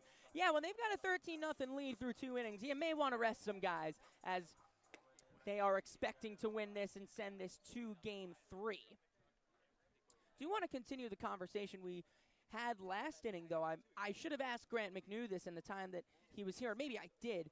About, I wonder if you know, Nico, being from down in the South, that is Southern Nazarene University where Grant McNew attends. Is that close to the University of Arkansas? No, so it's actually in Oklahoma. Yeah. It's actually. Wait, Southern Nazarene is in Oklahoma? Yeah. Yes, sir. Yeah, it's actually close to Oklahoma City. Oh, I have no idea. Yep. Bolts up. I did know that much. Bolts up for them as Zach Earhart takes the first pitch low. I had no idea it was in Oklahoma. Oh, boy. That makes me look pretty bad. Sorry about that, Grant McNew, if you're watching. He's such an Arkansas guy that I kind of just inferred. As Hyannis has the top of the order up as Zach Earhart swings and tips it into the screen. Now 1-1. Now, looking at this at face value, you're into the 3rd inning and you've had your lineup turn over already. This is Earhart's second at bat. Good stuff for Hyannis. But for Bourne, they have Vastine, Kuroda, Grauer, Diggs, and Eblin all batting for their 3rd time in just the 2nd inning. As it'll be a 1-1 to Earhart as that dunks in at the knees, 1-2. And to be honest with you, Michael, Hyannis has looked pretty good at the plate so far. I mean, if this were a normal game, we'd be feeling pretty good about how the game can go the rest of the way with the at-bats they're putting together. There's a line drive out to left field, and that is down for a base hit. So now for all 3 innings, again, if you want to look at this from a positive manner, Earhart walked to start off the game in the top of the 1st. Ike doubled in the top of the 2nd. Now Earhart on again. They're getting their leadoff guys on. Yeah, no doubt. They're stringing good ABs together. You know, we saw good swings from Earhart right there. We saw a good swing from Ike. You know, we're seeing good ABs. You know, we saw Donay with a run on 3rd have a really good at-bat right there. So, I mean, there's a lot to take away so far, and we're hoping that, you know, no matter what the outcome is, just focus on AB per AB, have good ABs, and get that confidence up. Sparks sets and deals the first pitch to Gazdar low. I'm getting flamed in our broadcast group chat by Grant McNew right now. So again, my apologies to Grant McNew. He said he'll never forgive you. I so know. You can apologize all you want. I know. I'll do my best.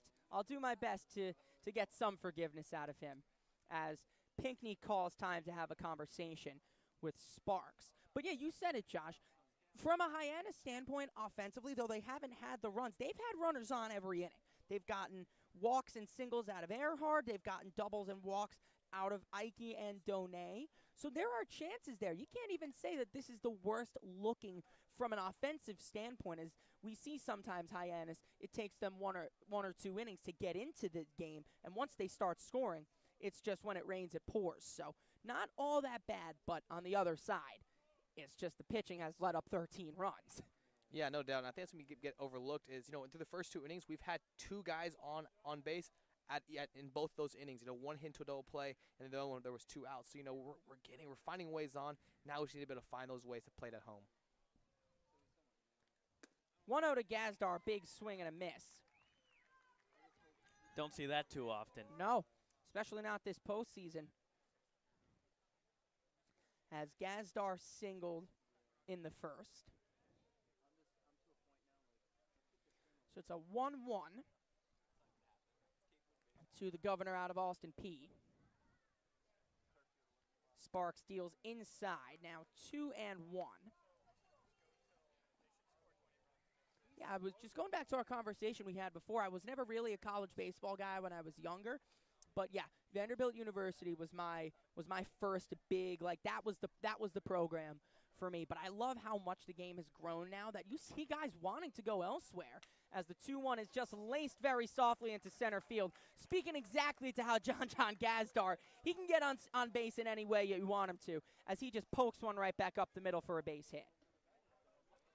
And John, I mean, swung and missed for just the 19th time all season, has a whiff rate of just over 12%, which is tops in the league. And right after that, hits a base hit up the middle and says, all right, I'll make up for it real quick. Yeah, absolutely, and that's the approach John has. You know, I got to talk to him the other week, and he just says that in BP, it's nothing special. You know, he just loves working on low line drives, working hard back up the middle. So Alex Lane comes in to pinch hit for Cam Smith very early on in the game. As here is the first pitch to the Northeastern Husky. It's inside. So only one at bat for Smith on the day.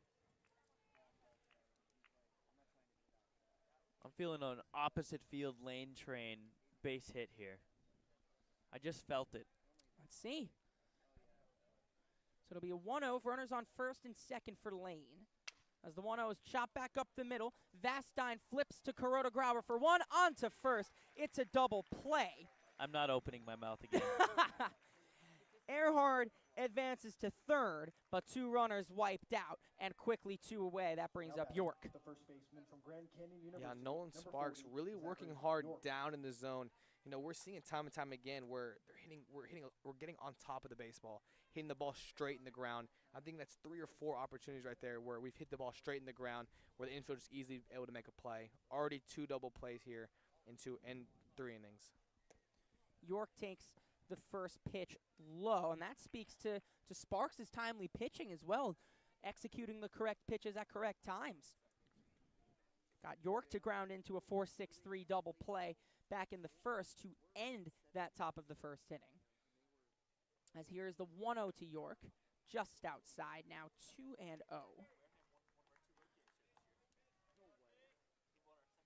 Vanderbilt University being a big program, LSU being another one, national champions. University of Florida gaining their respect now. I mean, you can basically name any team in the SEC. As here is the 2-0. There's a strike to York. Got to get my Terps reference in, as University of Maryland, maybe not up with the elite ranks yet, but they have won the Big Ten the last 2 years. They're in one of their best stretches of program history. Not giving them the SEC. I don't want to compare them to the SEC teams just yet, as the 2-1 is low to York. You know, UMass is up there too, I think. Are they now? Yeah. What are they? Are they A10? Is that where they are? I can't say I follow A10 baseball all that much. Just trust me on this one. Sure. I'll absolutely trust you. York, another guy that really doesn't swing and miss very often. Just 22 swings and misses. That's just over 14% whiff rate. So still among the most elite in all of the Cape Cod League. And that's something that Major League Scouts take a look at. They make sure, as the 3-1 is fouled away, there again a tough pitch to get your bat on. But he does it, runs the count full now. But that's something that guys like as scouts. They just put bat on ball. Yeah, absolutely. And it's one of the things you look at for young guys coming up, specifically to the major leagues, is their swing and miss. Like, how often are they swinging and missing? Because the biggest thing that changes when you get to the pros is the breaking balls that you start to see. They're so much sharper. They have so much better control over them. 3-2. York stays alive, tips it into the screen. So it really is an important thing to look at, where if you're able to keep such a low whiff rate among the best college players, you know, you can start to picture what they could look like at the pro level with some more development. Yeah, no doubt, Josh. You mentioned, like, everything just gets a little next level better. So if Zach York, like a guy like Zach York who has a low whiff rate, that's a guy you want. You know, if he's able to make solid contact all through his ABs, that's a guy you can see at the next level. 3-2 is upstairs. I mean, and then he takes at bats like that as well to go along with his whiff rate. He has an elite eye, so he has worked a walk to keep the the inning alive. Runners on the corners and 2 away for Ike. Third baseman of Virginia Commonwealth University. And you said his plate recognition is so good, because you can tell when the pitch is off the plate and it's called a strike, you know, you always see him having a little communication with the umpire. Hey, he's at the corner. You know, definitely so he can have his own knowledge and understanding of where the umpire's plate is, because he understands very well where the corners are. So when that is going one way or the other, he wants to make sure that they're on the same page. And it's one thing when you ask the umpire that in like a learning type of way where you're not questioning his zone, you're just wondering. Dips in for a strike on the off speed, 0-1. Is that the part of the zone that, you know, I have to cover? And like if it is, okay, that's what he'll make that adjustment, and that's what York is just so good at. So York reaches on the walk, extends the inning. As here's the 0-1 to Brandon Ike. Wave and a miss. Really tight off-speed pitch on the outer half of the zone. Bends away into that lower corner of that lefty batter's box. 0-2 on Ike. Yeah, it's a tough pitch. He doesn't throw that slider very often, especially in this situation, throwing a lot of fastballs, but then breaks that slider that starts on the edge of the plate and works off. Really tough pitch there, and Ike didn't have much of a chance there. Here is Sparks' 0-2. That's punched right at Kuroda Grauer, and that's exactly how the night's going. Hard hit contact there, and it just can't find the outfield. So Ike lines out to end the inning. Runners on the corners are stranded. Let's go to the bottom of the third. 13-0 to Bourne. That chip on the shoulder, that started at a very, very young age. People's expectations are they're cool, they're fun, but mine are bigger.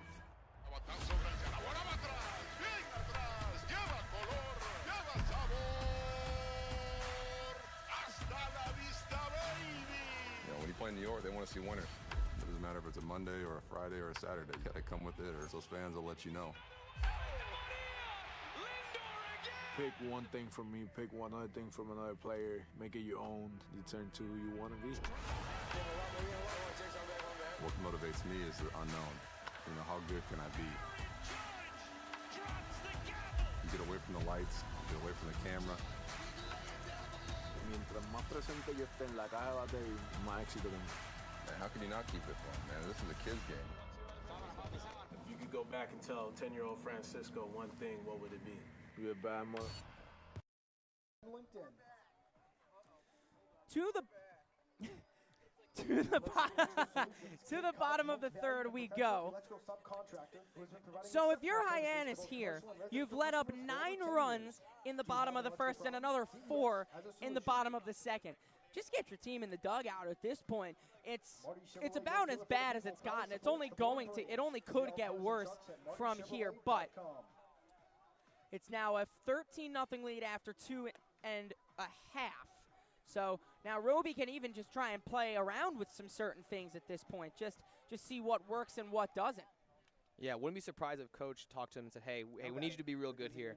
We need you to go right after these hitters. We need you to eat some innings up, get our offense back on the field, give us a chance, keep them there. And not only that, but again, it's going to be so important to save bullpen arms, eat some innings up, get us into that later stage of the game, because if there is a Game 3, then having arms for the Game 3 is going to be huge. Chopped foul by Bender.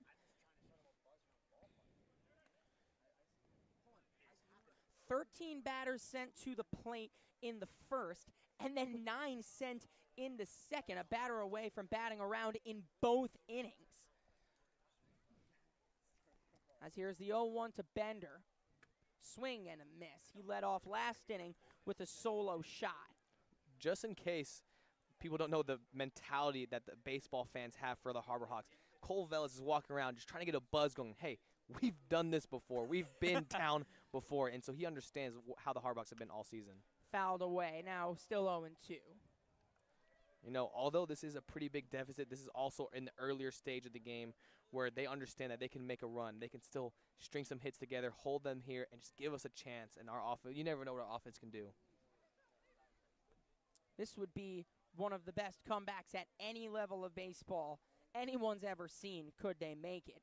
And they could, as the 1-2 is low. And I'm not just saying that. Like this, if I'm putting any money on a team to make a big comeback like this, it would be these Harbor Hawks. They have come back from crazy deficits in crazier manners as the 1-2 is fouled away. Still 1-2 on Bender.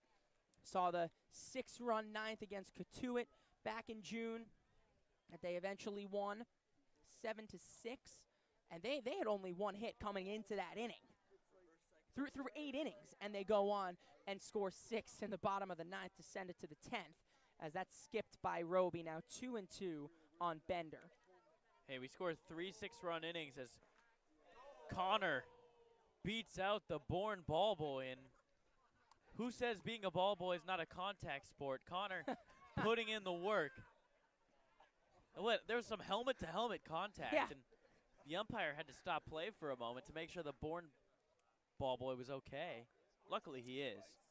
That's what the helmets are for. Led with the head, maybe? I don't know. Targeting call on Connor? Connor? And here's the 2-2 from Roby. It's low. Now 3-2 on Bender. He's worked back full after being down 0-2. Hey, if we were home for that, we would have had one heck of a camera shot on that. Oh, boy. We'd have a replay on that as well. Oh. The 3-2 is low. Really good work from Bender. He's reached in all 3 plate appearances today. Single homer and walk through 3 innings for Bender. Yeah, once again, you see how locked in these Bourne Braves guys. It's easy in these types of situations to try to swing out your shoes, try to put the ball over the fence. But right there, Bender in a 2-strike count, taking really good active takes to work a walk right there, even when getting behind the count early.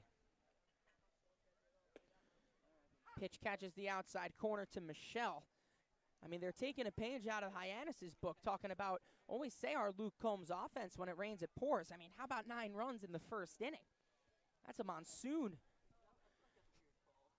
The 0-1 in the dirt. Had some pretty crazy rainy weather yesterday as well. Count 1-1 on Michelle. A few tornadoes touching down reportedly on Cape Cod. I'm out in West Yarmouth. I wasn't too concerned, but making sure had to phone our new friend Braden Shank to make sure he was doing all right as the 1-1's inside.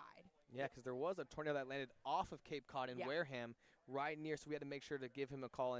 But luckily, it sounds like nothing too crazy happened. It seems like everyone was okay. The 2-1 from Roby. Swing and a miss. 2-2 on Michelle. Yeah, Michael, you were talking about how you weren't that concerned. I was watching the news yesterday during the whole tornado warning thing, and there was 2 tornado warnings, one off the Cape, one on the Cape, and I was seeing them zoom in on the area, and they was just kind of zooming in closer to my house. I was like, no, I don't like this. 2-2 fouled just at the plate. Still alive is Michelle. That's scary. Yeah, I see them zooming in, and I'm like, that street is 3 minutes from my house. Oh, man. But there was never actually anything to come out of it. It really didn't even get that windy. Good. And then you turn around to today, it's like nothing even happened. No, it's wonderful. Beautiful day. Beautiful day. 2-2 upstairs to Michelle. Golf this morning with some nice guys. I don't know who they were, but okay. They're very nice. Where'd you go? Old Barnstable. Old Barnstable. Not sponsored. Okay. Not sponsored. Not sponsored. As here's the payoff to Michelle, fouled away. They can be, though. Yeah, there you go. Reach out to Austin Dakuda if you want to be. All right. So it'll be a full count coming again to Garrett Michelle. Bender started the bottom of the 3rd with a walk. Bender and Michelle went back-to-back with solo shots to start off the bottom of the 2nd, and they go back-to-back with walks to lead off the bottom of the 3rd. And that is back-to-back good ABs where Roby gets ahead of the hitter, and then both Bender and Michelle working really good long ABs, fouling off tough pitches, taking really close pitches right there, finding a way on, works back-to-back walks here to lead off the inning. So in steps Gage Harrelson, who has subbed in for Sam Peterson. Subbed in defensively last inning as Harrelson swings and misses. Harrelson hitting .242 on the year. That's in the regular season. Just 1 for 10 so far in the postseason. Runners on 1st and 2nd for Gage Harrelson. The 0-1. Swing and a miss. 0-2 the count. Just blew the fastball right by him that time. Harrelson, whenever you get a pinch hit at bat, it's easy to not really be fully geared up yet, and I think that was the case there with Roby not with overwhelming velocity. 0-2 outside, now 1-2. You guys just talked about it now. They have the first two runners on in Bender and Michelle, who are both behind in the counts. You now want to see Roby execute a pitch here, just to get that first out.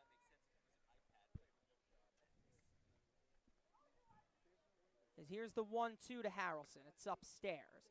Just give him in the zone, and even if it's one that he can hit pretty well, you've got 7 guys behind you doing the job. Who knows? Could roll him over, get a ground ball, and get 2 outs out of it.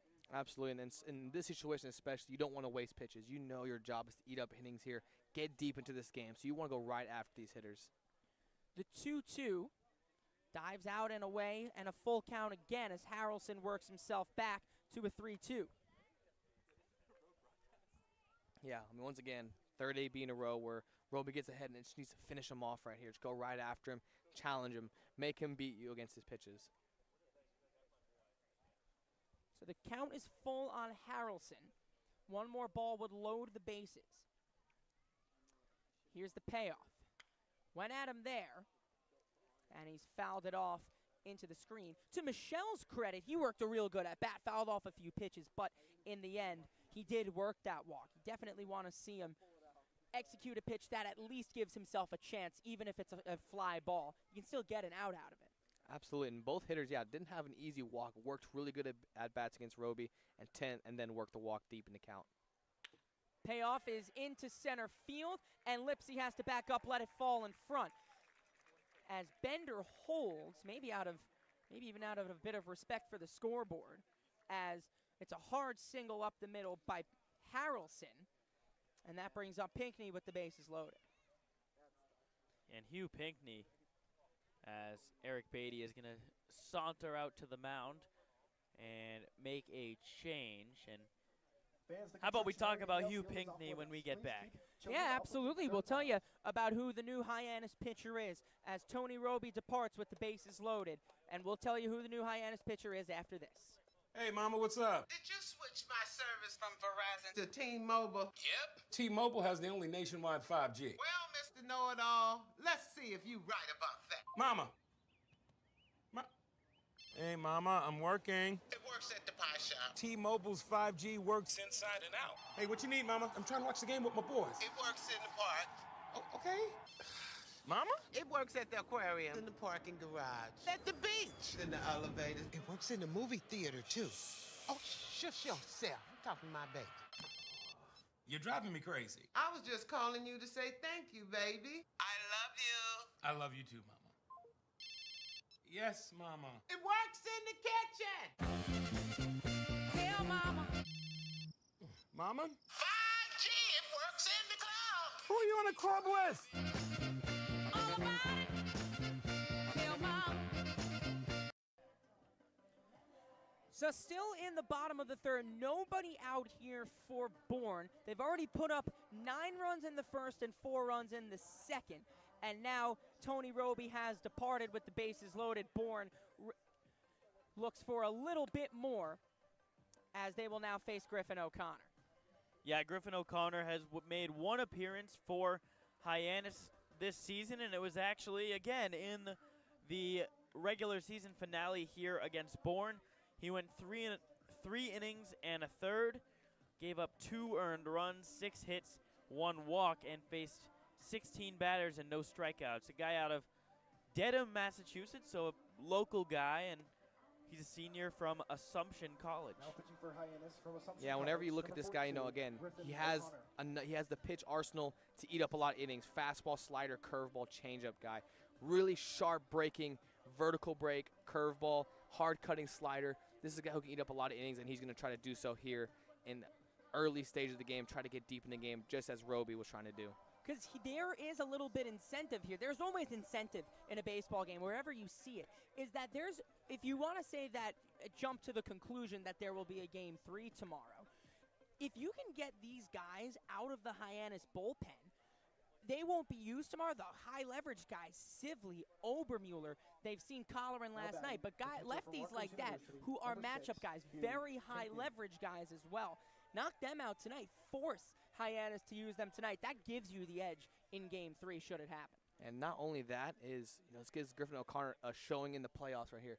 There's a lot of eyes around here. This is a great chance for Griffin O'Connor to show all these Cape Cod fans as well as very important people what he's got. First pitch to Pinckney is fouled away. And Hugh Pinckney, super interesting guy, just turned 19. Wow. Just under a month ago, so very young. Was drafted by the San Diego Padres in the 2022 MLB draft with a 17th round pick. Inside, Donay thought he got it, but it's inside. 1-1 on Pinckney. And he is from Toronto, Canada, played for the Canadian national U18 team in the Baseball World Cup. And inside, 2-1. Pinckney, a catcher and corner outfield, very athletic, plus arm, and Rutgers obviously ecstatic to have him. Another Rutgers guy for Bourne, the third one that we've talked about today. On the ground to first. York fires to second for one, and a hard slide.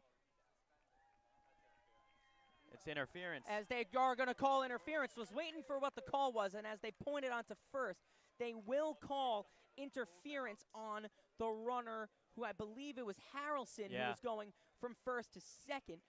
So the slide took out Eric Snow and did not allow him to throw. And now the Bourne manager is going to come out and probably argue that that's Harrelson's baseline and he has every right to do it. But they call interference, and there are quickly two away. Yeah, I'm not going to pretend to have seen exactly where he was on the base pass, because from our position behind home plate, you can't really tell where the slide was. But either way, not ideal, I guess, for Bourne. It's hard to say that with a 14-run lead, but Pinckney was basically at first base. John was not even going to attempt to make the throw, so they are going to give Hyannis the double play there with now a runner on third base and 2 outs. Yeah, and like you guys mentioned, John almost playing a first base there. He just tried to keep 1 foot on, make the play, and then that's when he hit the back. He slid into the back foot. So are they calling the runners back now? As Bender would have been the run who scored, and Michelle would have moved to third. So Harrelson out on the play, Pinckney out on the play, but because of the interference, the play is called dead. So Bender does not score, Michelle does not move to third. Yeah. So the runners now are on second and third. And that's exactly right. By rule, they will have to bring it back to how it was, because they're not going to, with a fastball being called for a strike there, they don't want them to benefit from the play. So whatever happens, there's interference. They're not going to award them the run because of the interference call. So the runners will return back to where they were before the pitch was thrown. As Donay lets that go. But now where my confusion comes in is that now there's no longer a runner on first. As it would either be Harrelson, who was called out for the interference, or Pinckney, but Pinckney not on first either, and the scoreboard shows only 1 out. Yeah, so they send all the runners back, but since Harrelson was the one that was called for interference, they say that even though Pinckney would have been safe, they say Pinckney is out and Harrelson's out since he committed the interference. So there are 2 outs right now. Oh, so there are the scoreboard is showing 1 out. That's where my confusion is coming from. Yeah, no, there are 2 outs. There are 2 outs, okay. No, yeah, the confusion coming from the scoreboard showing 1 out. As Chufreda walks, well, now there's a runner on first. So to confirm, that's where my confusion came from, is that the scoreboard shows 1 out, but because Pinckney called out on the interference and, Harrelson called out on the interference, and Pinckney called out on what he would have been safe since there was no throw. So there are 2 outs despite what the scoreboard says. The bases are now loaded. And also despite what the scoreboard says, 1 run has not scored this inning.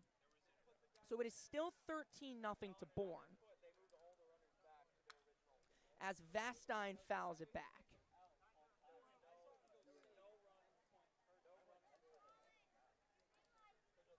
As now the board has just changed to 2 outs, probably working some stuff out there up in the scorer's booth. Yeah, absolutely. There is some confusion going on back there, but there's for sure 2 outs, obviously, right there. The out was made at second, and then interference at first. as Vastine swings and tips it into the glove of Donay. Again, that's they were saying one out on the board, and I wasn't sure if there was supposed to be a runner on first. So apologies for the confusion. I did have it right in my head, but the board kind of gaslighting me into thinking I was wrong a bit. As here's the 1-2. It's a fly ball, fairly deep right. Over is Earhart. He makes the play, and there you go. 9 runs in the first, 4 in the second, and through a helpful interference call, there are now no runs in the third inning as we're through 3, now 13-0 to Bourne.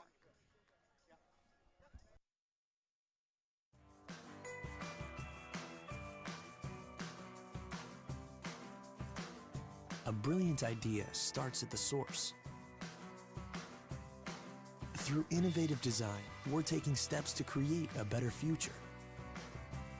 Now, the pure fresh taste of Dasani comes in a redesigned bottle, up to 30% made from plants, and as always, it's 100% recyclable. Plant bottle, designed to make a difference. This BBB seal is a badge of honor. It's a sign that this is a business you can trust.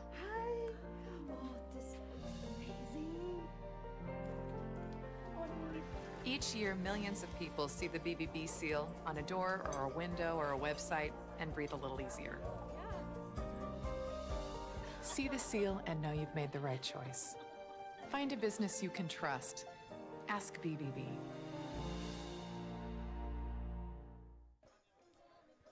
Well, let's go to the 4th.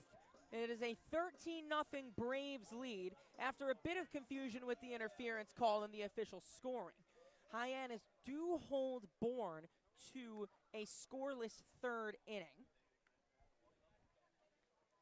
As Jonathan Vastine has 4 at-bats and he's 3 for 4 through 3 innings of play. When do you ever hear that?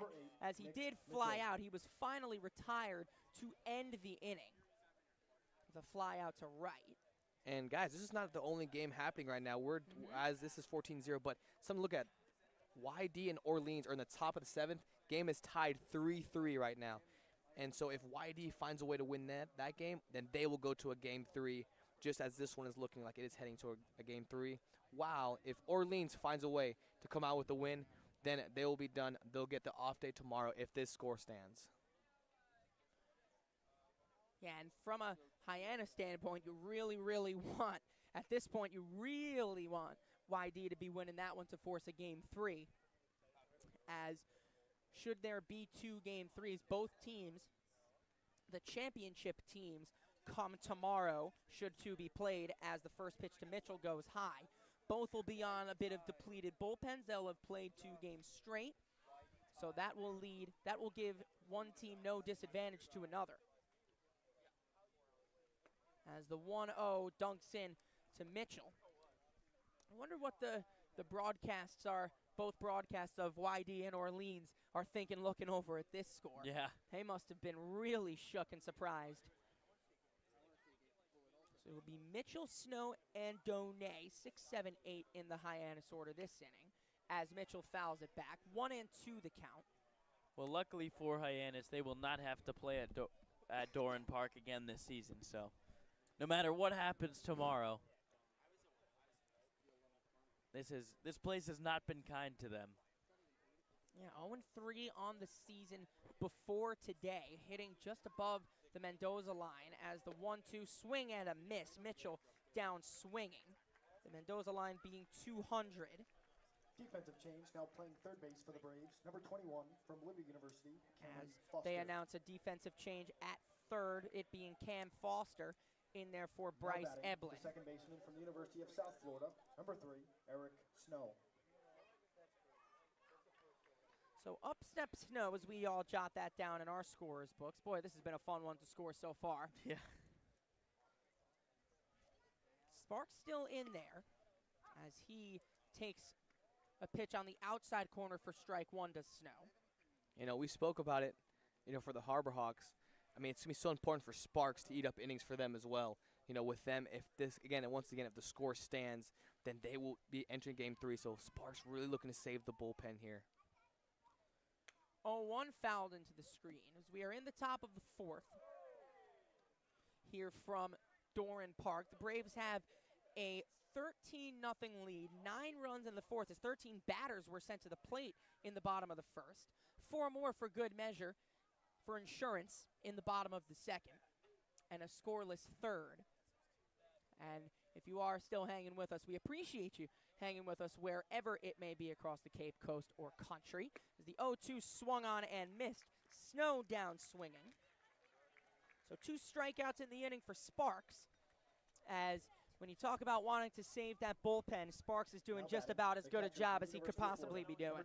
Absolutely, and you know, just like you said, and going back to that point, is there it has to be. It's so important for the Harborhawks to work good ABs, work long into counts here, because again, if they just allow Sparks to eat up a bunch of innings, now they're putting themselves even a harder spot for Game 3 tomorrow. The first pitch to Done, that might have clipped him, and it did, as he slams down the bat. It must not have felt good on that left hand, as especially in a situation like this, you don't want to be seeing guys get hit. Of course, no intention behind that. No. But you're never going to be happy if you're getting hit in the hand up on a sensitive spot at any point of the game. Yeah, that's one of the things where, you know, hitters obviously tend to get mad when they get hit by pitches. And one thing, as fans and sometimes opposing teams will get like frustrated when a hitter like spikes the bat or spikes their helmet after getting hit just because they're mad. To be honest, I totally get it. Like, who likes to get hit? Obviously, they know it's not intentional, but in the moment. First pitch is outside, and that was a fastball, too, running up and in. So I don't think, regardless of where he gets hit, I don't think that's going to feel good anywhere. It'd be crazy to just kind of stomach that and just say, yeah, well, I got hit. Just if not to give no reaction. As here's the 1-0 to Lipsy. It's on the ground to second. Kuroda Grauer moves in, flips to first, and ends the inning. So after the hit by pitch, he gets Lipsy and ends the top of the fourth. Hyannis only has 4 hits. They don't have any runs. To the Bourne Braves is 13 as we're through 3.5 from Doran Park. Your future begins at Dean College. Make a difference. Leave your mark. Break the mold. Be a leader. Achieve unimagined heights. Believe in yourself. Make lifelong friends. This is your time. Your place. Your home. Your Dean. It all starts here at Dean College.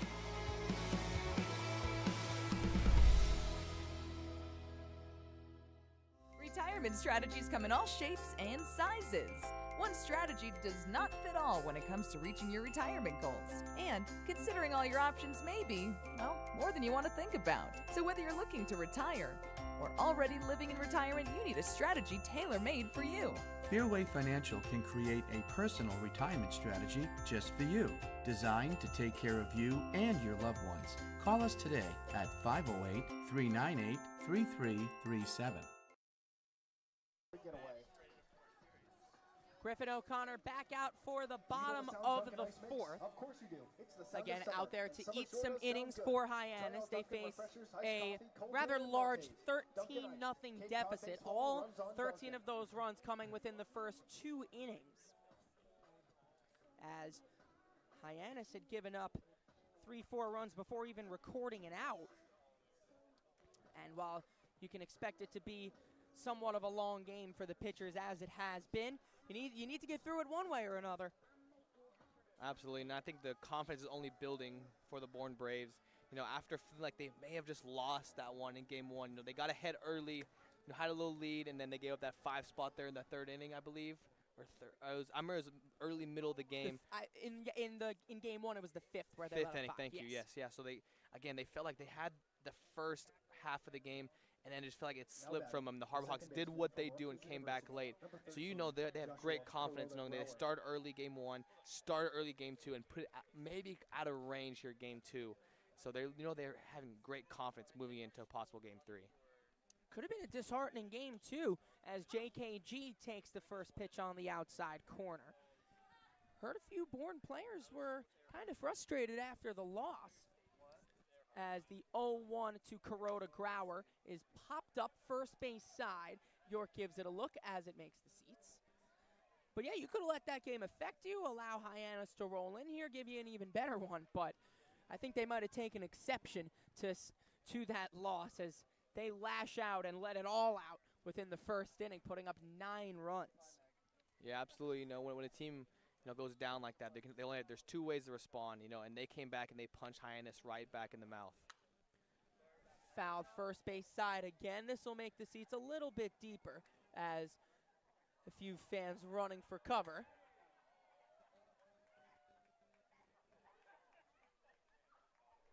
We got one happy Hyannis fan back there. There you go. 0-2 swing and a miss. Good pitch on the outside corner with the junk as Kuroda Grauer goes down swinging. Nasty slider there by Griffin O'Connor, just now batting, doing a nice job of playing it off that fastball on the outside corner. Kuroda Grauer swings over the top of it, and it's out number 1. Yeah, such a hard breaking slider. We've seen that a couple of times from started out on that outer edge and break it off. In there for strike 1 on Diggs. So Vastine and Kuroda Grauer having both reached and scored in their first 3 at-bats. Now in their 4th at-bat, both being retired. Kendall Diggs has an RBI single in all 3 of his at-bats today. So for O'Connor, you want that trend to continue as he fouled the 0-1 down the right field line. It's 0-2 now. Kendall Diggs out of Olathe, Kansas.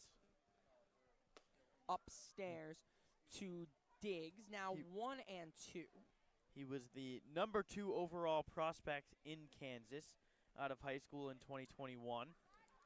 And in the country, he was a top 5 third baseman prospect in that class. And committed to the University of Arkansas. Whoopig, here's the 1-2. Swing and a miss. 2 really good at-bats and confident ones from Griffin O'Connor, setting down 2 of the most prolific hitters today in Kuroda Grauer and Diggs swinging. Now batting, the third baseman from And once again, this is something that you want to see from your guy who's going to try to eat up innings. Go right after these hitters. Break one off hard on the plate. Backdoor that slider. Got that late, try to reactionary swing from Diggs. That's a great job by O'Connor. Look for him to keep doing that as the game goes on. First pitch to Foster misses outside. Foster in the game last inning for Eblin. 1-0 to Foster outside.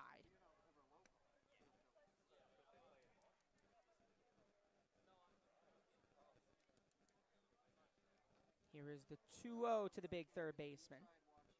That's ripped down the right field line, but slices foul. Yeah, it doesn't matter if you're coming off the bench or if you're starting this game. Every Bourne hitter just putting an absolute charge into the ball. Yeah, Cam Foster really got out in front of that fastball, caught that pitch perfectly out front, and then just had that ball hook straight foul. But he did. He went out and got that fastball out in front. 2-1 is on the ground to third. Short hop by Ike, who fields across and fires to end the inning. Well, there's your 1-2-3 inning, as a good mindset from Griffin O'Connor to go through the bottom of the 4th and retire this potent Braves lineup in order. We're through 4 here at Doran Park, and it is a 13-0 lead to Bourne.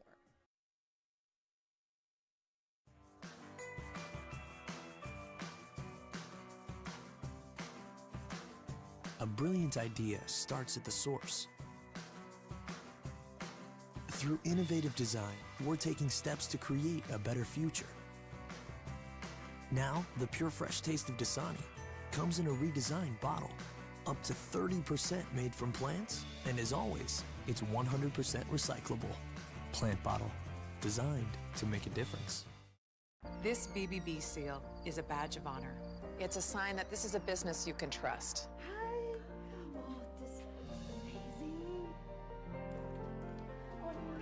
Each year, millions of people see the BBB seal on a door or a window or a website and breathe a little easier. See the seal and know you've made the right choice. Find a business you can trust. Ask BBB. Come on. CapeCodHealth.org. Cape Cod Healthcare Urgent Care. Minor emergencies. Let's go to the major 5th. attention. It is a 13-0 Bourne lead as Nolan Sparks back out there. Again, they're now at this point, to eat some innings. You could throw him probably longer than his pitch count would suggest here, because if you keep him out there for as long as you can and run Hyannis bullpen as well, that gives you a major advantage pitching-wise for Game 3 should it happen. Yeah, and you have to imagine this would be Sparks' last appearance of the summer, as he pitched the whole year in the NECBL, and even if Bourne does go on to the championship, it really wouldn't line up for him to be able to pitch again. So you imagine that they will try to get as much out of him as they can. Will Taylor into pinch hit for Zach Earhart as the first pitch loops upstairs. And once again, I cannot express how important it is for these Harbor Hawks to work counts, work deep into counts, really make them pitch and get into that bullpen. Just make them use arms. You know, even in this game, work good ABs, work AB to AB, work pitches, try to find a way to get those arms out of the pen. 1-0 is low. And it could be around this time that we will see a bit of fatigue from pitchers. Going into around those 5th, 6th innings. If you haven't seen guys start at school, then you might see the bullpen guys tire out around this point as the 2-0 waved at and missed. That's probably ball 3. 2-1 the count now on Taylor after he swings through it.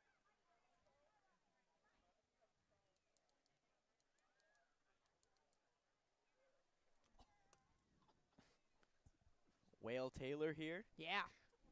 Coming into pinch hit, maybe shift the momentum a little bit. Inside now, 3-1 to Will the Whale Taylor.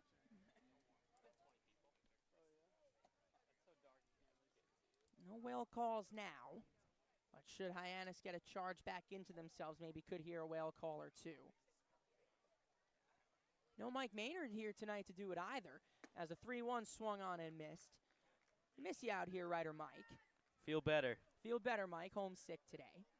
Yeah, hopefully we'll be back soon. Hopefully for Game 3, you know, quick recovery, get him back out, get the good mojo going if the score So are you saying you think Bourne will win today? I said if the score does stand. Oh, okay. If the score does stand. All right. It's too early to call it. Yeah. It'll be a 3-2 as Sparks has worked back into the count, and Taylor looks at ball 4 low. Good AB, and Will Taylor's coming off cold off the bench right there. Works a good AB. Again, we've seen a lot of guys swing through his off-speed and breaking ball pitches he has, but Will Taylor, great take there. Good pitch recognition, gets the walk there. And once again, not bad looking innings from Hyannis here. They're putting it together. Just the last inning being the top of the 4th was the first one. They have not had the leadoff runner on. So they're still operating the way they normally do. As the first pitch to Gazdar is a fly ball, deep left field. Settling under it is Peterson to make the play. Nice beg your swing. pardon, that's Chufreda. Peterson now subbed out of the game. Nice swing there by Gazdar. Put a charge into it, just not able to go far enough. You know, this is YD, that might be gone, but yeah, not in the cavernous Dorn Park. Chufreda has moved over to right for Peterson from center field, and Gage Harrelson is now in the game at center. First pitch to Lane. Hits the home plate umpire, Jeffrey Kinney, as it went up and behind Pinckney. It allows Taylor to scoot over to second. And that's going to warrant a mound visit. That's me. The catcher looked like he just bit it crossed up there, expecting off speed there. He could see his glove drop down as the fastball went right by his head. So just like, I mean, maybe just a little bit of a miscommunication there, and you can tell that obviously they weren't on the same page. Shout out to former Brewster Whitecap, Michael Lorenzen, just threw a no-hitter. Oh, right, really? For the Philadelphia Phillies. Just getting it through my earpiece. How about that? And right on the button is the production truck today. And Cape Cod, the Cape Cod League is successful in the majors, and obviously that was known, but just another example. Wow. New Phillies pitcher Michael Lorenzen, correct? Yeah. Okay. How about that? 1-0 to Lane in at the knees for strike 1. Yeah, how about a way to announce yourself to the Philadelphia Phillies, getting traded right at the deadline? inserts himself into a playoff contending team does that. How about it? So the Brewster Whitecaps going home early in the playoffs here, but at least they get one of their alums to have a nice performance. 1-1 was inside to Lane. Runner's now on second after the wild pitch. That runner is Will Taylor. Lane into pinch hit for Smith. As the 2-1 now low. So again, good at bats being worked. Again, it's at this point for Hyannis on both sides of the ball that you just have to ignore the score. That you just have to operate as if there is no score. Work yourself back, build some momentum, and from here on out, just play clean baseball. As here comes the 3-1 to Lane. Upstairs, so that's 2 walks in the inning now for Hyannis. And something that I do want to note here is the battery here has switched to body sign, so it seems like the miscommunication there is maybe, as the night goes on, it gets darker and the shadows created. Sometimes the pitcher cannot see the numbers that the catcher's throwing down, and especially if that catcher doesn't have nail polish or anything like that, then it might be tough to see. And I know for me, back when I was playing, I was a guy who would struggle to see pitcher signs, so we'd go to body signs here. So expect them to do that the rest of the way. And as we go into the top of the 5th, Nolan Sparks' day is done. He gets a big hand from the Bourne contingent on the third base side, and we'll tell you all about the new Bourne Brave into game and into pitch right after this. That chip on the shoulder, that started at a very, very young age. People's expectations are they're cool, they're fun, but mine are bigger.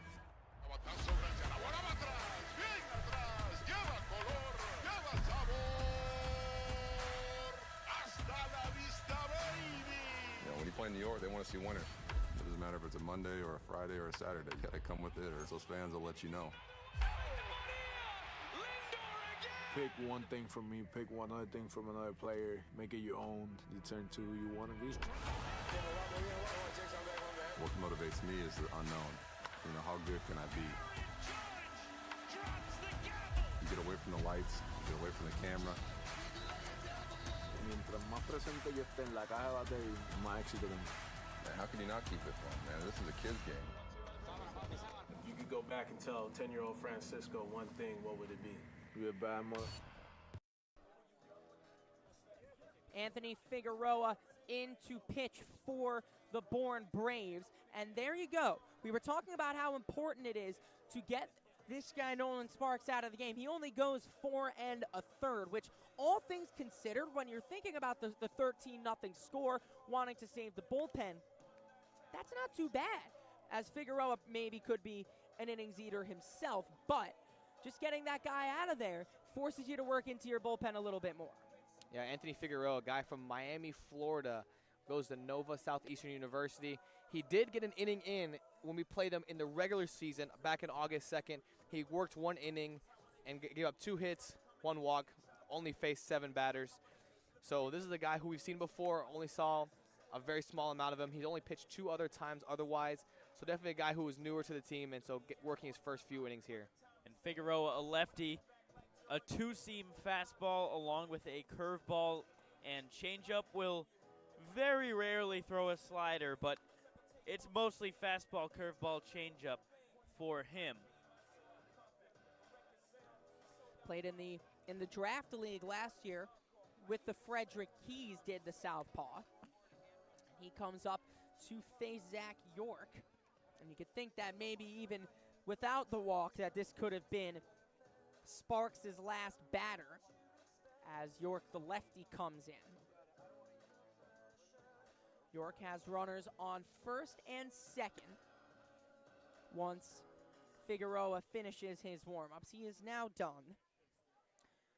Must be hard for Hyannis to stay in this kind of game mentally, but again, always incentive for guys to stay in these games. Just now that the game is, you almost feel is out of reach, now you just take at-bats as if nothing has happened, build momentum for your next few at-bats, could try and carry that into tomorrow.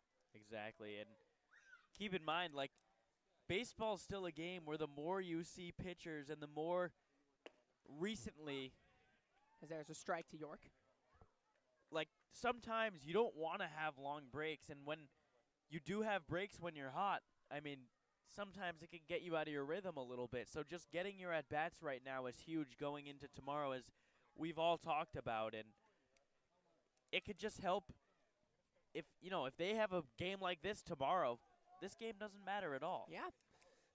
As York takes it low, 1-1 the count. As now with good at-bats, and at least better at-bats being worked by Hyannis, the baseball ops department down to our right, close to the dugout, is getting the noisemakers out, making sure to show the boys their support through and through. As here's the 1-1 to York from Figueroa. That dunks in for strike 2. Visible frustration there from York. Not sure he liked the call.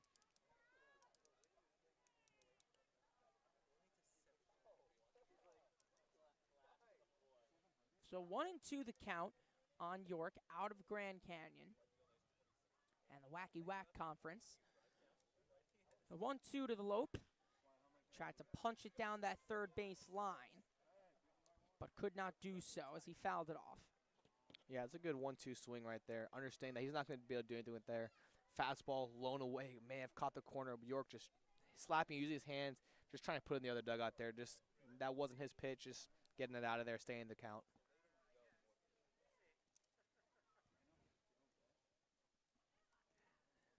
It'll be a 1-2 to York. Figueroa sets and deals. It's a fly ball down the third base line, foul territory. Foster and Chufreda give it a look, and it makes the seats, and we'll do it again.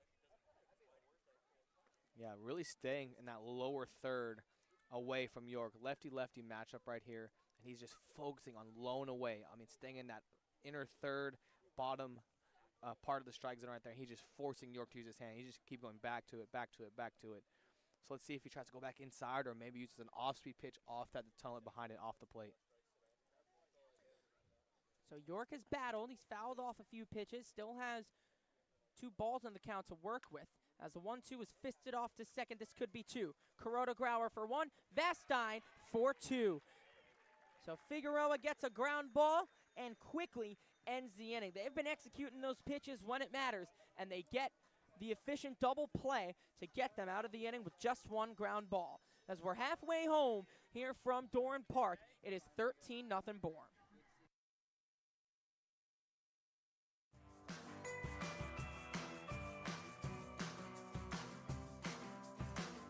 A brilliant idea starts at the source. Through innovative design, we're taking steps to create a better future. Now, the pure fresh taste of Dasani comes in a redesigned bottle, up to 30% made from plants, and as always, it's 100% recyclable. Plant bottle, designed to make a difference. This BBB seal is a badge of honor. It's a sign that this is a business you can trust.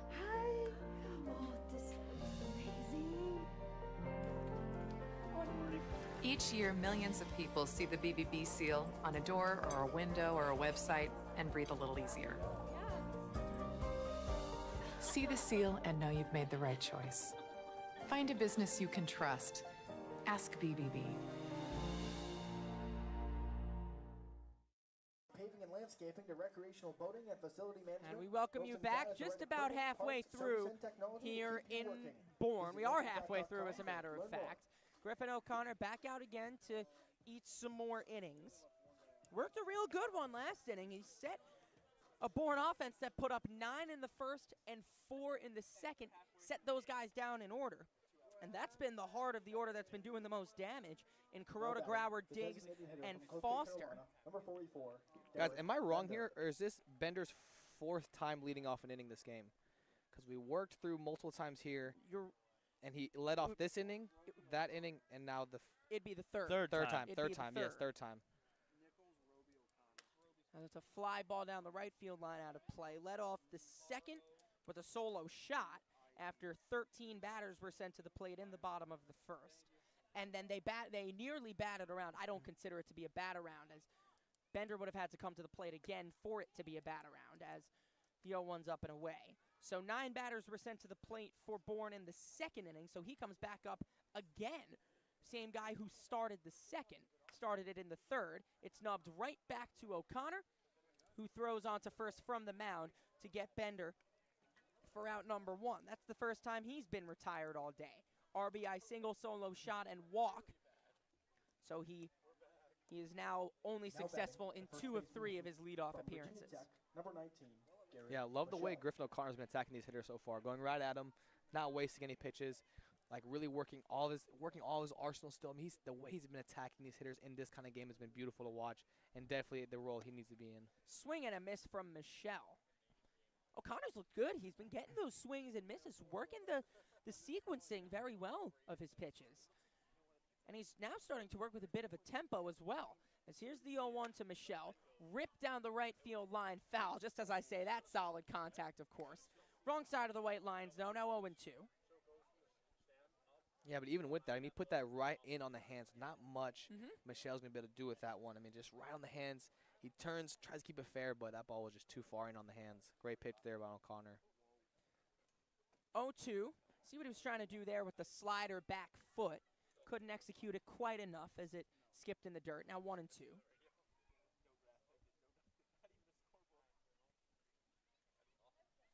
The pitch is low. Now 2-2. This was Roby's problem, is that he was getting into those counts, but then just couldn't finish the hitter off. That's what we have seen O'Connor do. As he struck out Kuroda, Grauer, and Diggs in succession last inning. The 2-2. There's the put-away pitch. Really good with the off-speed from O'Connor to set down Michelle swinging. So it's been soft contact and strikeouts for the last 2 innings. It's what you want to see out of Griffin O'Connor. Yeah, and that was three breaking balls in a row. Went slider there. I think he went back to slider. They couldn't tell it was slider or curve, but went back to back. Went back foot, then try to get me over back door, and then once again put it there back foot. I like the sequencing there. Not afraid to string it all together. As the pitch to Harrelson misses, and in a game like this, you can afford to experiment a little bit, and you could see that O'Connor doing that now with confidence as the 1-0 is low. Yeah, and a lot of these Bourne hitters are taking absolutely massive rips on these swings, and a lot of times all it takes is, pulling the string on the breaking ball. Now 3-0 the count on Harrelson as he takes the 2-0 outside. And despite the big score here, still a great crowd on hand here at Doran Park, as there's a strike. Lots of renovations being made to the park since last year. There's a really nice grassy stand with some natural seating made by the cinder blocks, as the 3-1 is fouled away. Now 3-2. That's behind us here on the first base side, and on the third base side, enough grass for everybody to plop their lawn chairs down and show out for a big game, as they have tonight. Yeah, no doubt. It doesn't seem like anybody's budged over there. Yeah. Especially along third base side, which we'll be looking at all game. 3-2 is on the ground to second, backhanded by Snow, who fields and fires in time. So another 1-2-3 inning. Nice soft ground ball contact mixed in with a strikeout as well. He gets a fist bump from Brody Donay as he records the third straight scoreless inning for Hyannis pitching. Let's go to the 6th. 13-0 to Bourne. Diet Coke? Were you my mom? You should be so lucky, because you know what moms do? Well, I suppose we should start with the whole giving you life thing. It seems like that should be enough. No? Okay. What about her ability to send shockwaves through the neighborhood without saying a word? Or whip up a ridiculous handmade costume that you forgot to tell her about? Not to make you happy, but because she had a reputation to uphold. She invented rideshare, called it carpool, and did it for free. She didn't need those dating apps either. You copied her jeans, her spin, her shoes, her scrunchie, and whether you realize it or not, her music. Why not? Oh, and she can win any argument in 4 words. Because I said so. Everything you're trying to do, she's already done it, did it better, and she did it with a Diet Coke in her hand. So, drink what your mama gave you.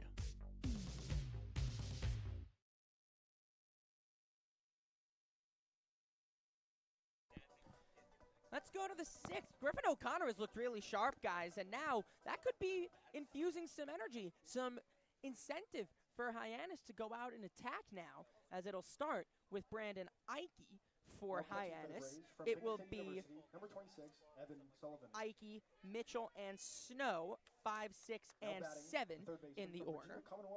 Yeah, O'Connor, once again, go back to O'Connor. That's going to be so big. Those zeros could pay off to be huge. Again, that's what we asked. I know that's the role we asked him to play right there, is eat up those innings, put up a bunch of zeros. And immediately before a pitch is even thrown, the new catcher, Evan Sullivan, and Anthony Figueroa will now go over signs. And look at Evan Sullivan, how small he makes Figueroa look. Sullivan is a big enough guy at 6'3". But we mentioned earlier in the game that they went to body signs, and so they may not have discussed that body signs. You know, he didn't know he was coming to the game, so gotta be on the same page when it comes to pitch calling. Yeah, good to do it now before you get crossed up and allow runners to advance a free base, as the first pitch was taken low by Ike. Absolutely, you kind of saw it back then. He crouched and they kind of just like open hand palmed each other. Like, wait a second, we're not on the same page. What are the body signs here? 1-0 upstairs, and no better situation to do it in than here with only a slight 13-0 advantage. The 2-0, up and away, 3-0 now. Figueroa now missing a lot. Mostly arm side for him, so outside part of the plate for Ike. As there's a strike from Figueroa. Dots the inside corner, does the southpaw. Lefty on righty. That's Figueroa being the lefty. Here's the 3-1. It's a fly ball down the right field line, and it will hook foul.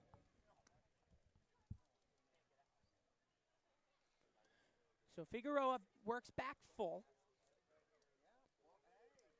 to the third baseman tonight, Ike, out of VCU. As here is the payoff. That ball misses just low. And once again, there's another leadoff runner on through Ike's leadoff walk. Nice job by Ike there. And down big, it can be easy to just try to swing big and connect for a home run or an extra base hit. And Ike just working the count there and taking what the pitcher gives him. Figueroa right there, kind of having like a Johnny Cueto, Cortez, little longer hold up top. Try to get that timing off the hitter. Mitchell misses upstairs. Yeah, Nestor Cortez has really brought a whole new angle into the game with the kind of shimmy on the mound. It's really exposed how big timing is for hitters and guys who have a hitch in their motion, maybe in the stretch, as the 1-0 is in there to Mitchell. Going from a different stretch with a hitch in the motion, all you got to do is get a guy on his front foot, and that completely takes him out of the pitch. No doubt. Hitting's all about timing. You see them work in the dugout as well in the on-deck circle. Just, obviously taking your swing. When am I getting my front foot down? 1-1 is low and away. 2-1 to Mitchell. Elijah Hainline on deck now for Hyannis. He will bat. Pinch hitting. Yep, he will bat for Eric Snow.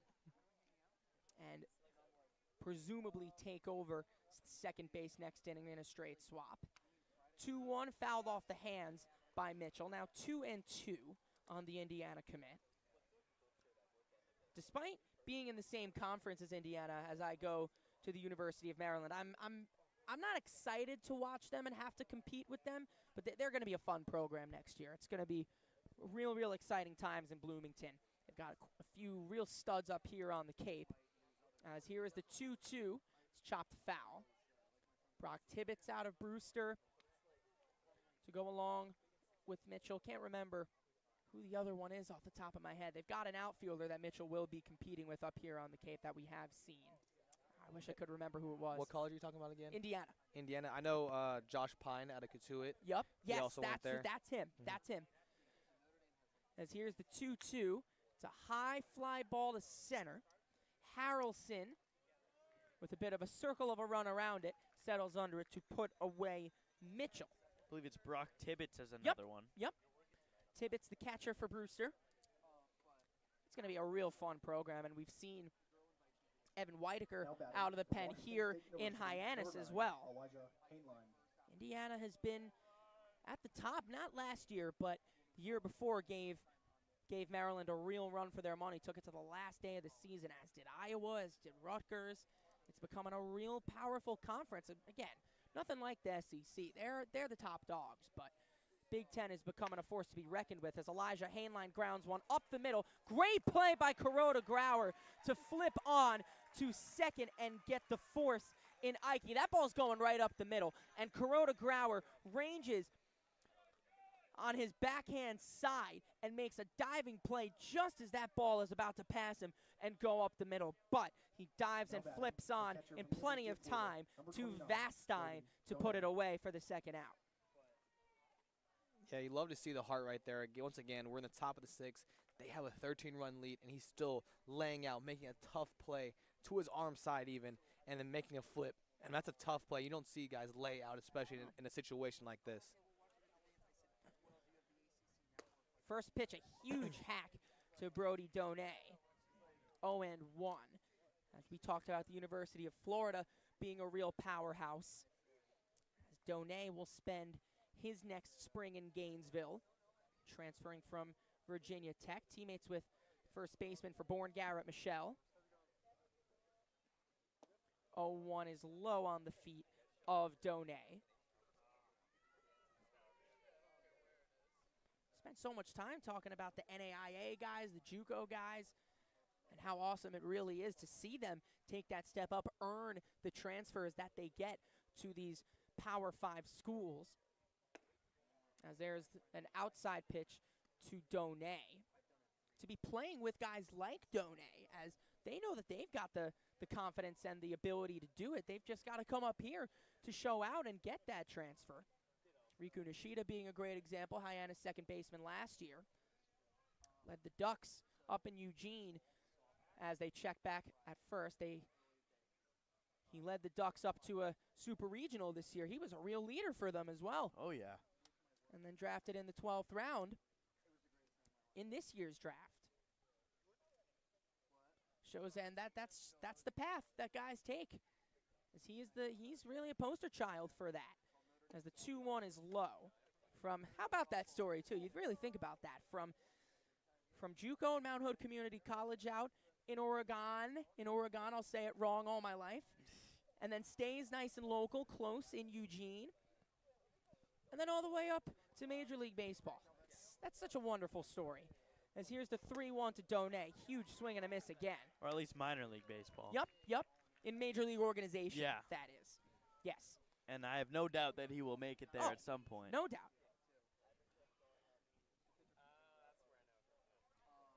Hainline will get a head start from first. As here is the 3-2 to Donay. It's low. As Brody works his second walk of the day. Now, this is something I hope that Brody will take away from this game. We see those big swings and misses that sometimes, not on those two pitches, but on pitches out of the zone. He's worked really, really good at bats tonight. He's competing with Bennett Thompson to be starting these games. If he puts in these at-bats every game, he's undoubtedly starting them. Yeah, no doubt. That's two ABs now that have gone to 3-2, worked to count, and then him being able to work a walk right there, getting hit by a pitch in his last AB, and then working that 3-2 count earlier in the game back in the second. First pitch misses way outside to Lipsy. And like you mentioned, between him and Bennett Thompson, it's been really fun watching both those guys work at the catcher position, working good offensively as well as defensively. Really fun, and you feel comfortable when you have both those guys behind the plate. Here's the 1-0 to Lipsy, another Big Ten guy as it misses inside. Talked to him on our edition of Inside the Nest. Said he's really excited for what Ohio State is building in Columbus. He'll be at the center of what Ohio State builds. As here's the 2-0, big hack and a miss. Tipped into the glove of Evan Sullivan. Ohio State not known for their baseball necessarily. It is a powerhouse program in several other sports, but that baseball program does have potential. I hope that nothing happens here because I'm going to give you a Jacob Irons-like fact. As here's the 2-1 to Lipsy. It's inside 3-1. My brother, shout out Ben, listening at home, going to Ohio State, starting in a few days now. I want you guys to take a guess at what their most successful sport is. And it is wrestling. And Ohio State, Jacob Irons, who is listening by. What do you mean by successful? Titles, the most titles that they have won in any sport. I'd go wrestling. As that's on the ground to third, we'll give you the answer after this inning as Foster fires on in time to retire Lipsy. So stick around to find out that answer. I know a few people back at home in New York who know it, but we'll give you the answer on the other side of this break as we go to the bottom of the sixth.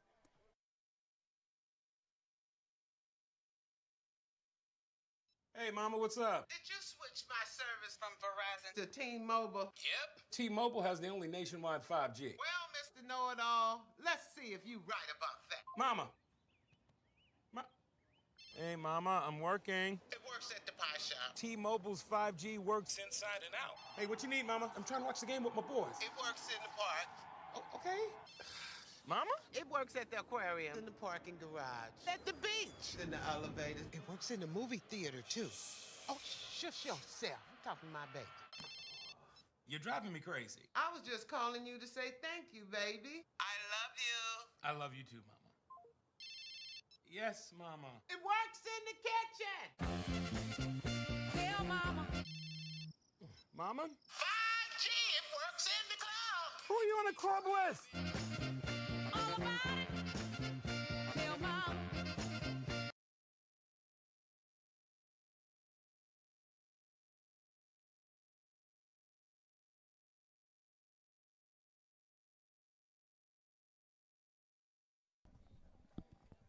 To the bottom of the sixth we go as producer Josh Schreiber. And now Tell me. Yeah, Josh Schreiber is doing some work to try, and I called you producer. You're on the call tonight. I'm too used to that. He's announcer Josh tonight.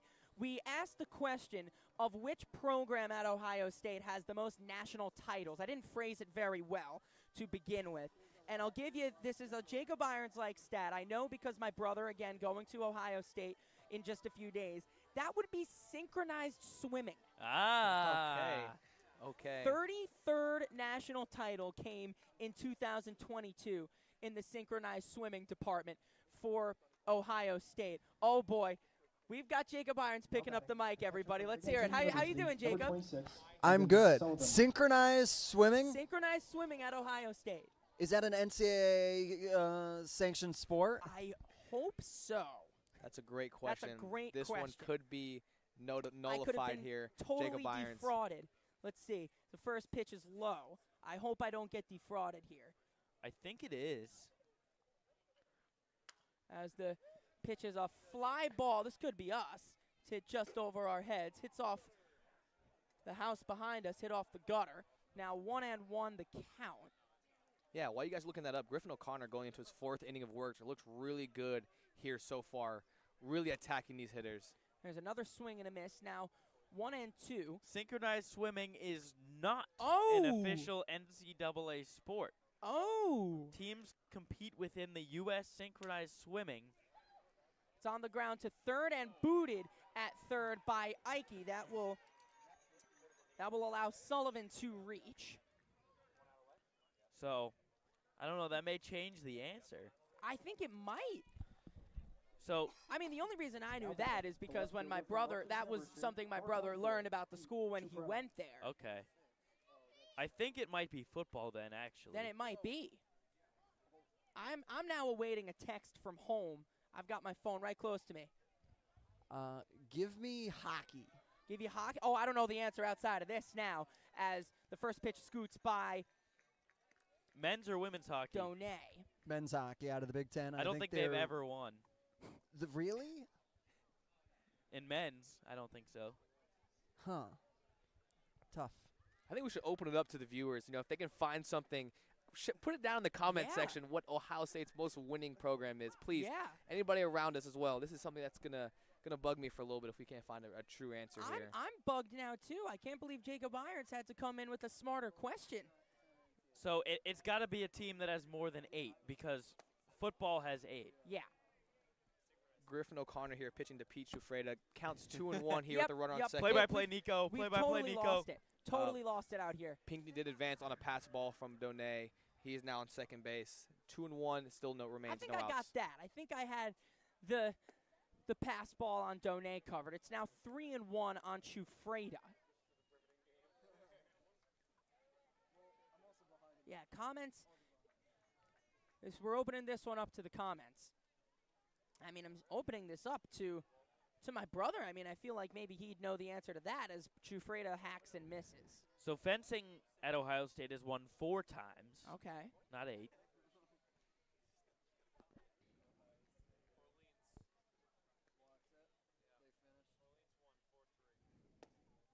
As the pitch misses and Chufreda works a walk.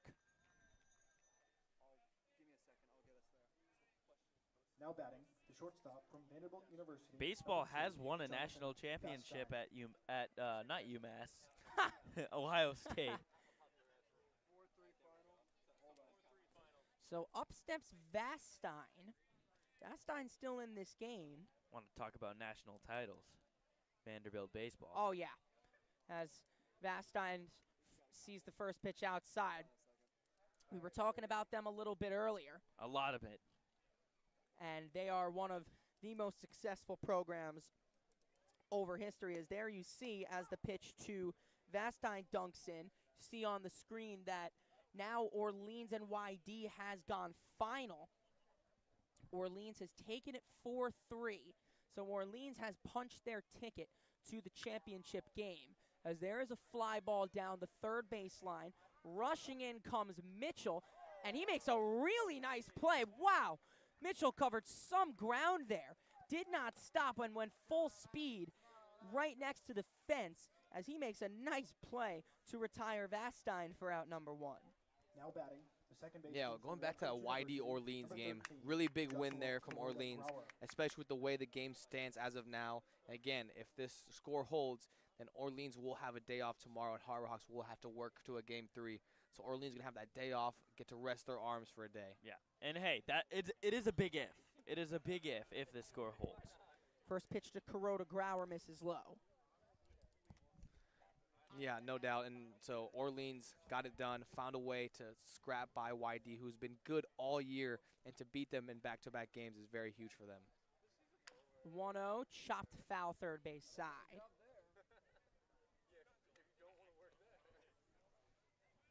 So you know Orleans is looking at this score and thinking like that's probably the best situation they could have imagined. Oh yeah. Both of these teams here going to a game 3, having to use those extra arms, not having an off day that they might have. So you know that they're loving the result of this one as of now. 1-1 is a fly ball out to right, and down and in to make the play is Taylor. Now you could also make the argument though that if Hyannis is able to bounce back from this successfully, you could argue that it's almost better to lose a game like this than it would be to, say, go 10 innings and lose a 7-6 ball game, because then you really use some of your top-tier arms, where right now you're using the guys that have not pitched yet in the playoffs. They're not really in the formula for, with such a deep bullpen. They're not really in the formula. Ripped, and a diving stop by York, who gets up and steps on the bag for out number 3. And now you see a little bit of defense come into the foray. Nice play by York to save another run. And that ends the 6th inning. And how? So that's 4 straight frames now gone scoreless for Bourne. 13-0 as we go to the 7th. Diet Coke? Were you my mom? You should be so lucky, because you know what moms do? Well, I suppose we should start with the whole giving you life thing. It seems like that should be enough. No? Okay. What about her ability to send shockwaves through the neighborhood without saying a word? Or whip up a ridiculous handmade costume that you forgot to tell her about? Not to make you happy, but because she had a reputation to uphold. She invented rideshare, called it carpool, and did it for free. She didn't need those dating apps either. You copied her jeans, her spin, her shoes, her scrunchie, and whether you realize it or not, her music. Why not? Oh, and she can win any argument in 4 words. Because I said so. Everything you're trying to do, she's already done it, did it better, and she did it with a Diet Coke in her hand. So, drink what your mama gave you.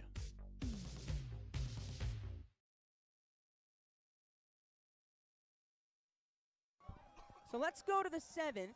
And Jacob Irons, is that in our comments? Do we now have it confirmed that in terms of NCAA, football does lead the way? Yes, so I have been patrolling the comments. Our friends over at the Wareham gave me even 8 national titles for Ohio State in football on the gridiron to be able to make them the most sanctioned in NCAA sanctioned sport. All right. OH. I-O. I-O. There you go. That must be a crime for you to say that, Michael. I mean, I can't say there's too much hatred towards true. them. That's true. And now they've gained a family member, so I at least have to have a little fair. bit less, too. Who is Maryland's biggest rival in the Big Ten? First pitch to Taylor is popped first base side. It's on us. Out of play. Ow!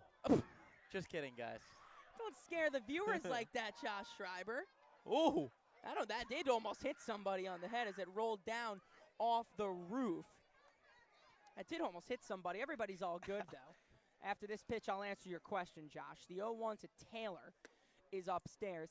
I can't really say that we have a rival, honestly. We like to put ourselves up with Penn You're State. just, like, bad. Well, no, it doesn't have to be in football, though. Like, Maryland is very good historically in basketball. Yeah, very. Something else, probably. Women's basketball is really good. The 1-1 is low. Women's basketball has been great. Lacrosse is our sport out in Maryland. Right. Men's and women's lacrosse, as well as field hockey. We have been real good in both. Northwestern, maybe a rivalry? That a big rival in field hockey as Taylor chops it to second. Kuroda Grauer hustles in and fires on for the first out. It's a nice play, too, to retire the speedy Taylor. Also, I wanted to shout out Northwestern baseball. They're on the rise. Bennett Markinson leading them. Yeah. Catcher Bennett Markinson of Northwestern baseball. As that brings up Gazdar. For football and basketball, for our major sports, we do like to kind of bring in a rivalry with Penn State as the first pitch to Gazdar dunks in for strike 1.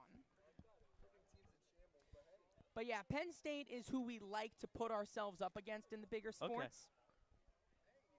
As the 0-1 is on the ground again. Hot shot to second. Knocked down by Kuroda Grauer to field and fire for the second out. But we wouldn't say there'd be a real rival.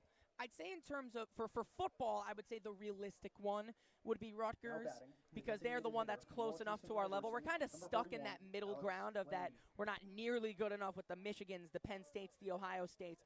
But I'd say that we're definitely not towards the bottom anymore. Mike Loxley building a real exciting program at Maryland as the first pitch to Lane misses low. Yeah, definitely something to build off there. Yeah. There seems to be good stuff coming for you guys. It's been a lot of fun these last few years. Reached bowl games in the last 2 years. Wasn't able to make it to the Pinstripe Bowl, about 25 minutes from my house in New York. Swung on and missed. Got sick right before the game. Had that ticket for about 2 months. I was ready to go. But just before the game, I missed out, unfortunately. But back-to-back bowl years, 7-5 winning record last year.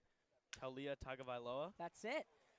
To his brother, as nice snare by Figueroa to put away Lane and end the inning. We'll continue our college conversation after this. Time to stretch in Bourne, 13-0 to the Braves.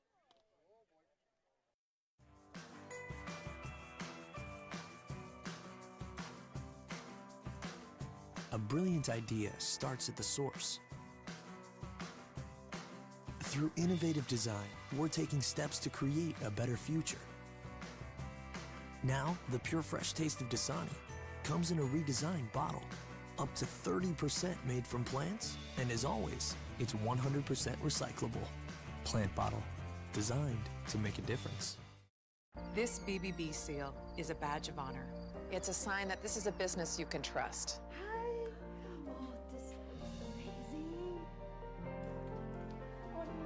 Each year, millions of people see the BBB seal on a door or a window or a website and breathe a little easier. See the seal and know you've made the right choice. Find a business you can trust. Ask BBB.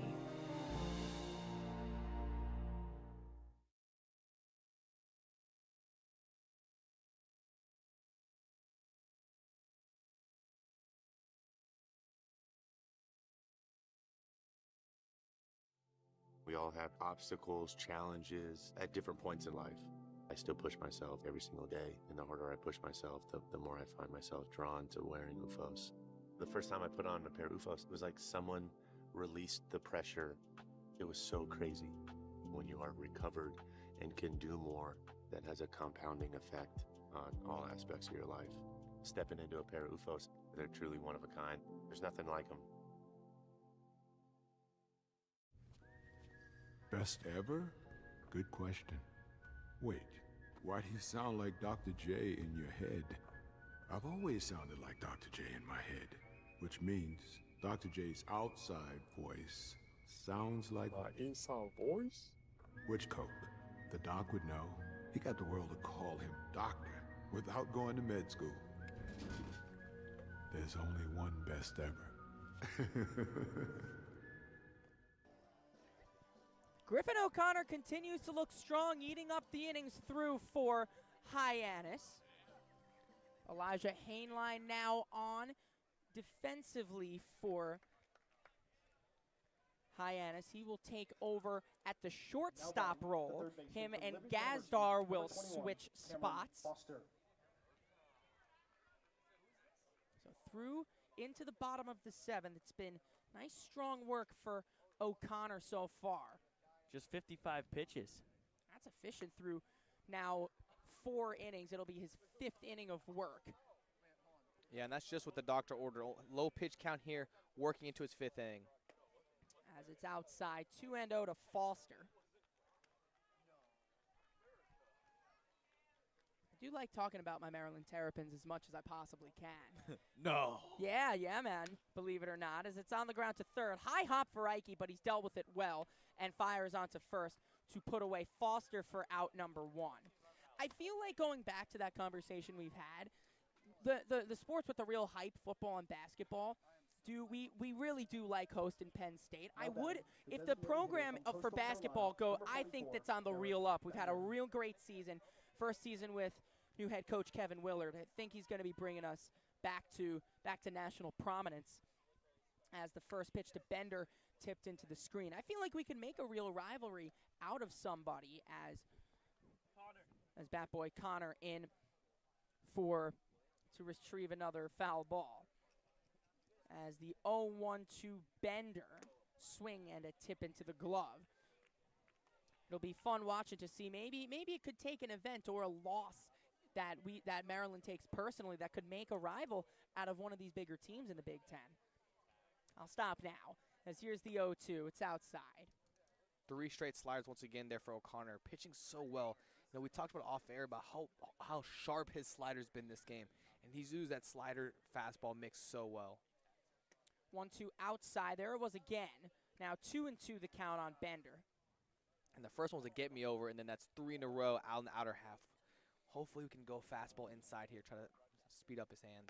Swing and a miss, and there it was. Pitcher Nico Sharp on the case, everybody. After 4 straight sliders, O'Connor gasses him back up, and quickly 2 away. So now you finally got rid of your producer Nico Sharp, and you got pitcher Nico Sharp. Yeah. Oh, I love giving people their titles. Call all the writers by writer Mike, writer Matt, writer Jason, writer Ben. As the first pitch in on the inside corner to Michelle. I'll call you guys producer. I just say it to let everybody know who you guys are. I want to give you guys the credit that everybody knows you should deserve as the pitch skips in the dirt. Well, thank you. Oh, come on, you guys Thanks. You guys do wonderful work for us at our home games, as Josh and Nico, as well as Grant McNew and our new friend Braden Schenk, as the pitch upstairs. Work absolutely wonderful shows for us, running our VMix, running our switcher, to give you different camera angles. Replay? As well as replay. Yup. Big fan of replay. Oh, huge fan of replay. As here's the 2-1. It's a fly ball out to right center. Over to get it as it's down for a base hit is Lipsy. He fires in and cuts it off, holding Michelle to a single. Yeah, it feels like that's the first hit that we've given up in a long time. You know, they've worked a couple walks. They reached on an error, but that's the first time they've gotten a hit since the third inning. Yeah, that's 13 batters that without a hit. And aside from the E5 last inning that Sullivan reached on, that's their first base runner. Only the second base runner, as you said, since the third. First pitch to Harrelson is upstairs.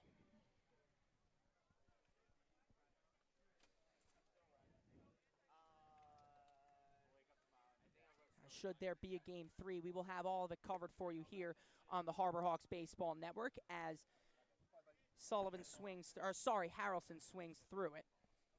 Nico and Josh on the case for us producer-wise, as well as Braden Shank, who is with us here today.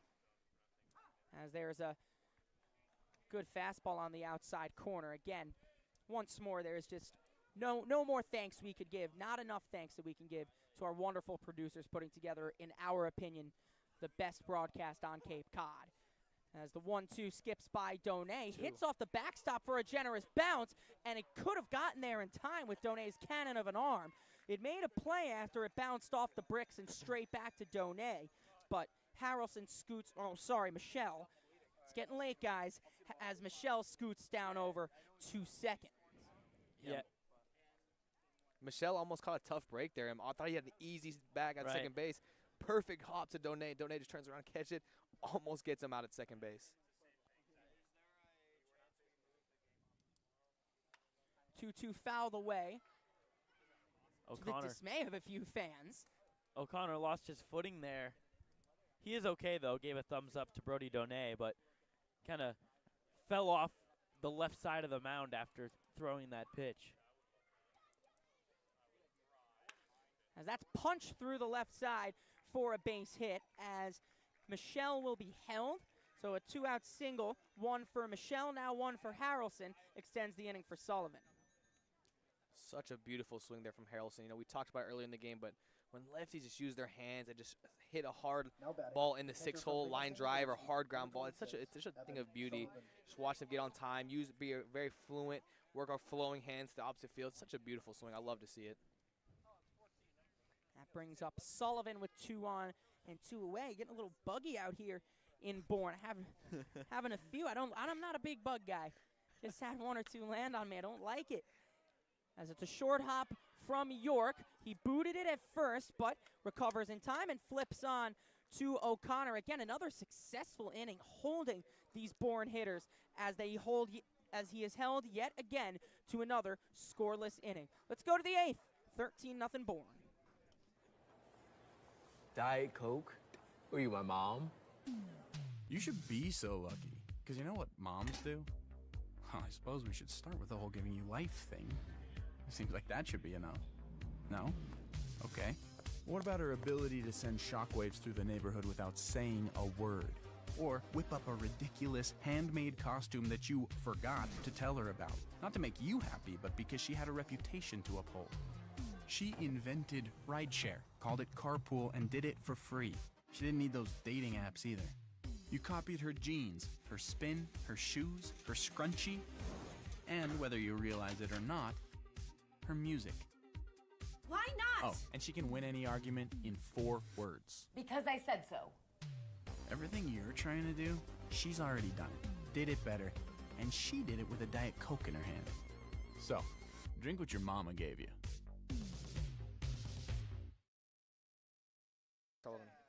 The winner of these scenic routes. Back for the top of the 8th from Doran Park as Jack Sullivan out of Yukon appears in the game for the Ella's gift card goes to 019 for Bourne. And a common theme now is yet another pitcher who pitched in the season finale, the regular season finale on August 2nd, comes in to pitch. He went 1 1/3 in that one only gave up 1 hit, got a strikeout on the year. 8 appearances, 13 innings pitched, and a 7.61 ERA, in large part because of a blow-up appearance against Hyannis on July 5th. That's July 10th. He gave up 5 earned runs, 6 hits in just 2/3 of an inning. So overall, he has been quite solid this season. Yeah, very solid guy, and not his first year on the Cape. Played right across the bridge over there for the Wareham Gatemen last year in 2022. And so coming here for the Bourne Braves, very solid guy, has a good little pitch arsenal, mixes it up pretty good, fastball, slider, changeup, curveball, but his secondary breaking ball will be that slider. So you could argue that it is his first year on Cape Cod. Oh, my one might argue that this is his first time living on the Cape. Oh, my Yep. Just barely moving from Wareham to Bourne, right across the bridge. Our new producer The friend, long journey. New producer friend Braden Schenk. I don't know how he's gonna take it. Yeah, welcome you back here to the production room. Jacob Hey, Irons. Jacob Irons, everybody. Yeah, Braden Shank, a great addition to this team later and down the road. 15-minute drive for him today. That's a big one. Oh, wow. Yeah, that's really important, because whenever you have to cross that bridge, it is a very far distance, and with traffic building up, it could make it a long day. But this one being a little closer to him, which could be very nice. First pitch to York, missed up and outside. Again, thank the producers, Nico, Josh, and Grant, and as well as Braden. Thank him again. Not Grant though. He's gone. Well, he's done hard work for us. I'm not letting that. I'm not letting you have that one. Grant did some great work for us. He's not gonna forgive you, Michael. I don't tell you care. that. He doesn't have to forgive me. He don't have to forgive me. I appreciate his work on the season. It'll be a 2-0 to York. Swing and a miss. But Braden has stepped in Grant's absence and has bolts up for Grant McNew and Southern Nazarene University of Oklahoma, as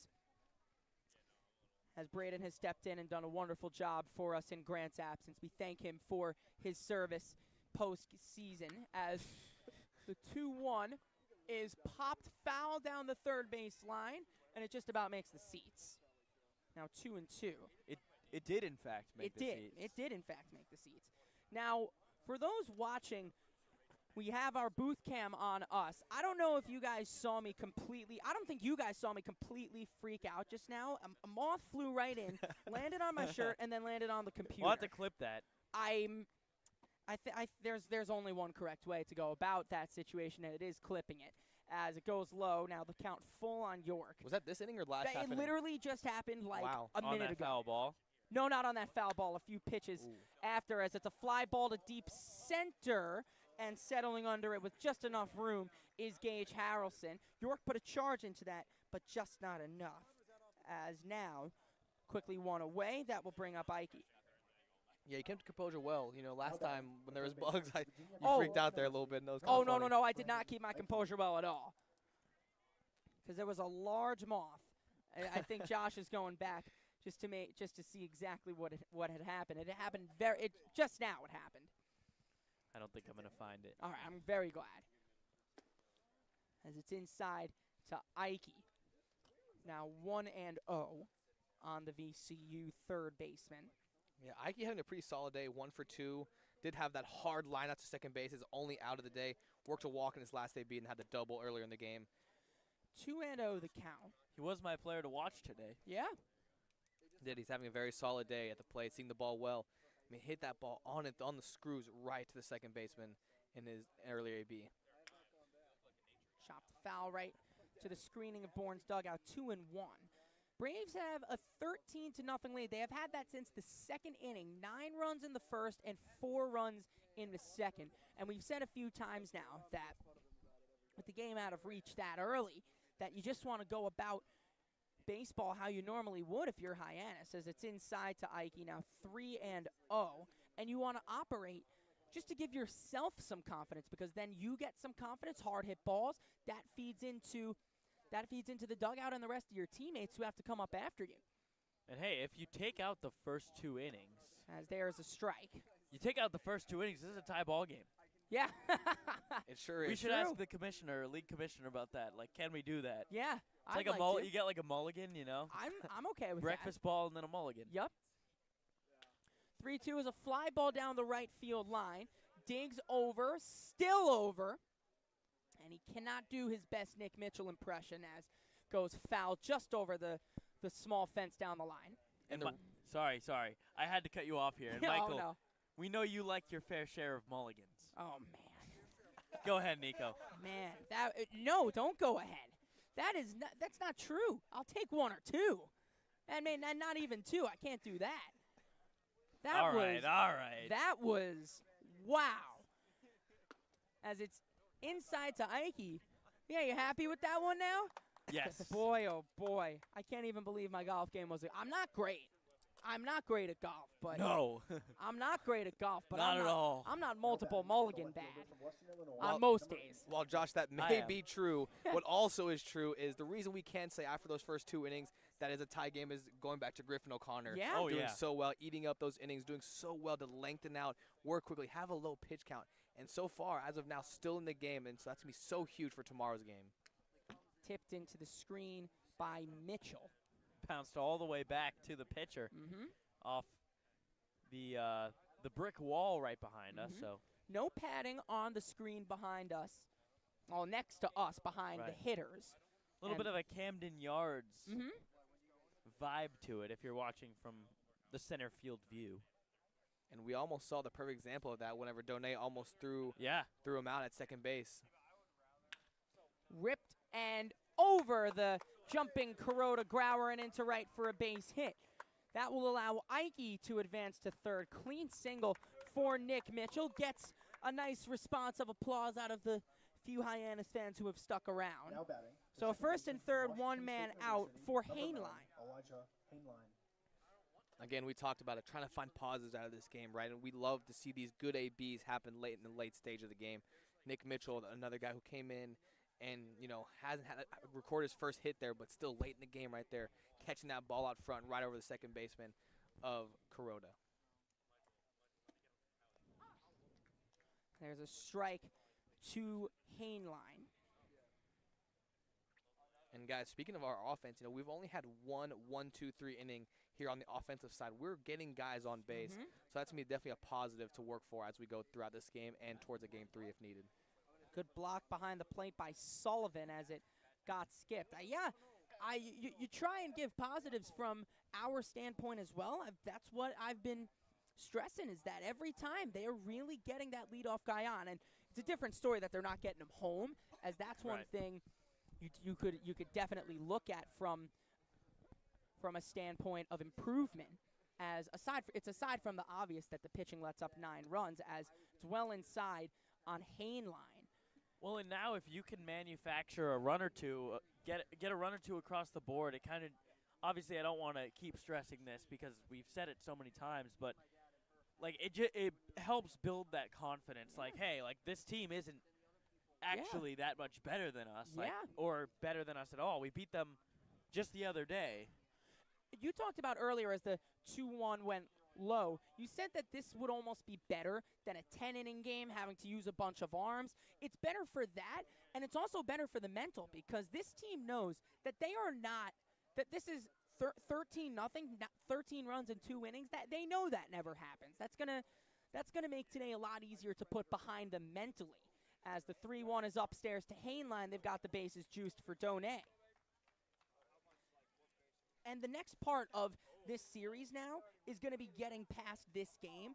And because of how O'Connor has performed, because of how the guys have gotten on base today, it's going to make it easy to push past that. Forget about today. Take a lot of the positives, which, aside from the score being 13-0, there really are some positives to be taken from this from an offensive standpoint. So they can take those into tomorrow and easily forget about today. Yeah, and so far, having the zeros, we are stringing hits, or we haven't been able to string hits together, but we have found ways on, whether that's via the walk or the hit. But a great opportunity here. Bases loaded, 1 out for Brody Donay. This is a good opportunity to get on the board and maybe put up a crooked number here. He took the first pitch outside, did Donay. Doesn't have an official at-bat today, as it's inside. He's walked twice in the 3rd and the 6th with getting hit in the 4th, sandwiched in between. So still no official at-bats for Donay on the day. He's got the bases loaded here And he's in a 3-0 count. Nowhere to put Donay with the bases loaded. 2 walks for Ike and one for Ike, one for Hainline here in this inning with a single sandwiched in between for Mitchell. So nowhere to put Donay with the bases juiced. Lipsy awaits on deck. The 3-0 upstairs, and there is your incentive. You work at bats and a warm cheer, a round of applause for Hyannis. They have scratched their first run across here in the top of the 8th. Now a 13-1 lead, all a product of staying in this game mentally, putting in competitive at-bats. How about Brody Donay picking up his 3rd walk of the day? Yeah. So another thing to just kind of get excited about. Yeah, no doubt, especially when 2 of those were on 3-2 counts and deep counts, working some foul balls, really working hard through his ABs there. That one was the easier 4-pitch walk right there, but Donay, who's usually a pretty free swinger, big bat, has a very powerful swing, usually swings early in the count, being very patient there, recognizing pitches. So it's a great job, and we've seen that from Donay as the season has progressed. Yeah, taking him in these at-bats as well, where it could be tough to stay in games like this, but there is always incentive as the first pitch to Lipsy catches the top of the zone, 0-1.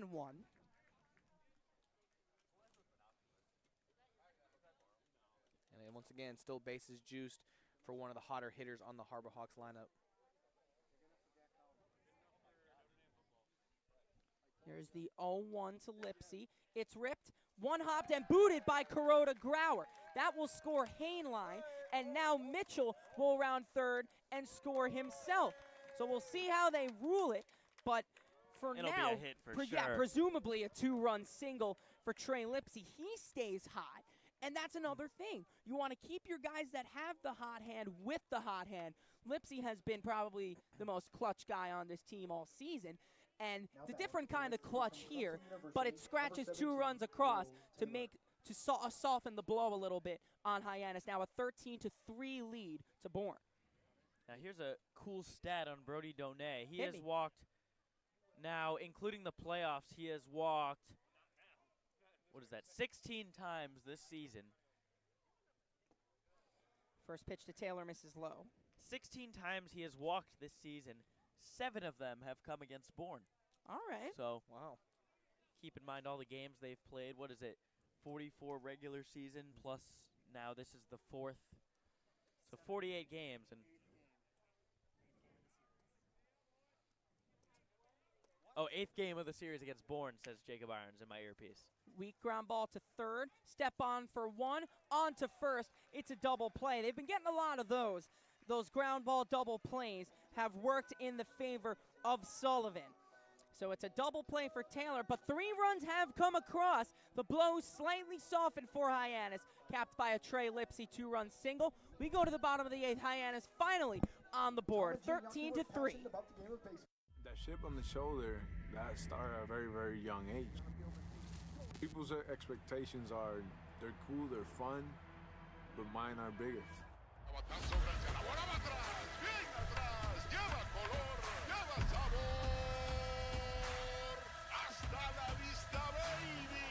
When you play in New York, they want to see winners.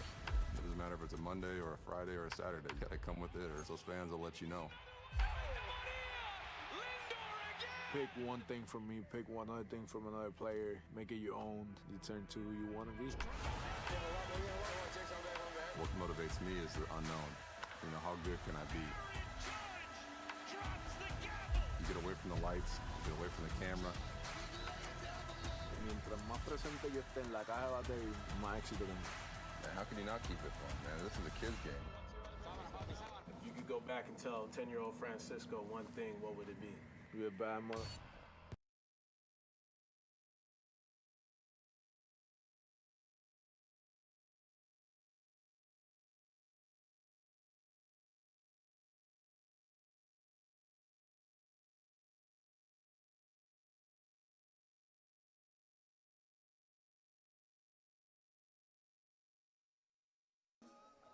Let's go to the bottom of the 8th. Griffin O'Connor back out for his 6th inning of work. I just said it to you just now, Nico, that he's going into 6 innings. Should he finish this, I said that this will be the longest any Hyannis pitcher has gone all season long, beating out Mason Nichols' 5 2/3 at Duncan Park.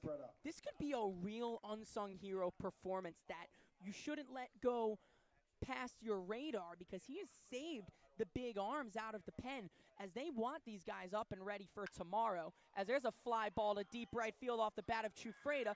Back goes Taylor, and back goes Lipsy. That's a really nice play by Lipsy out in center field. He reached up and over behind his head to make a really nice play. That falls. That could be extra bases for Chufreda. That one might be out at McKeon Park, too. Really nice play by Lipsy to keep it in the yard.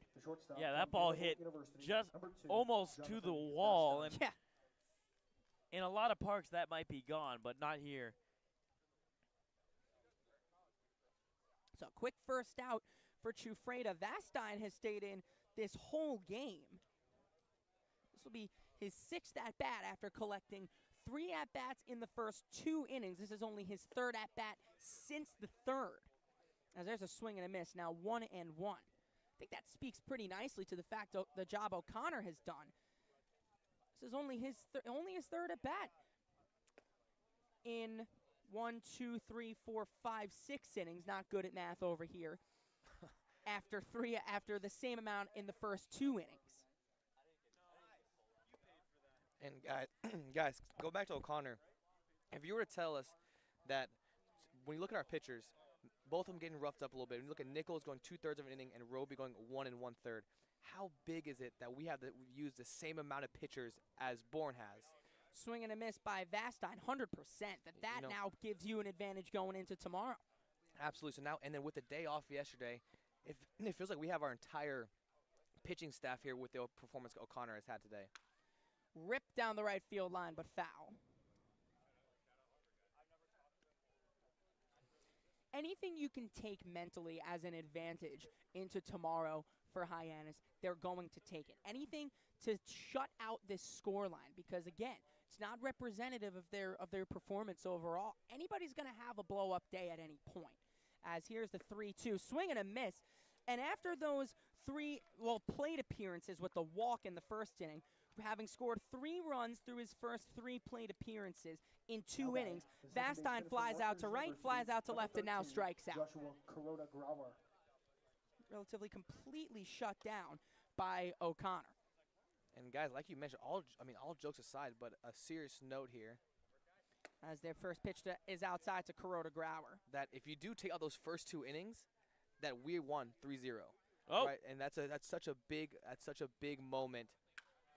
As that's ripped out into center field, Lipsy ranges over and can't make the play, and it'll dunk in for a base hit. But yeah, you're right, Nico. Other than that, that's I don't take that as a joke. That's real. You can say that despite having lost the first of the thirds battle, they let up 13 runs in 2 innings.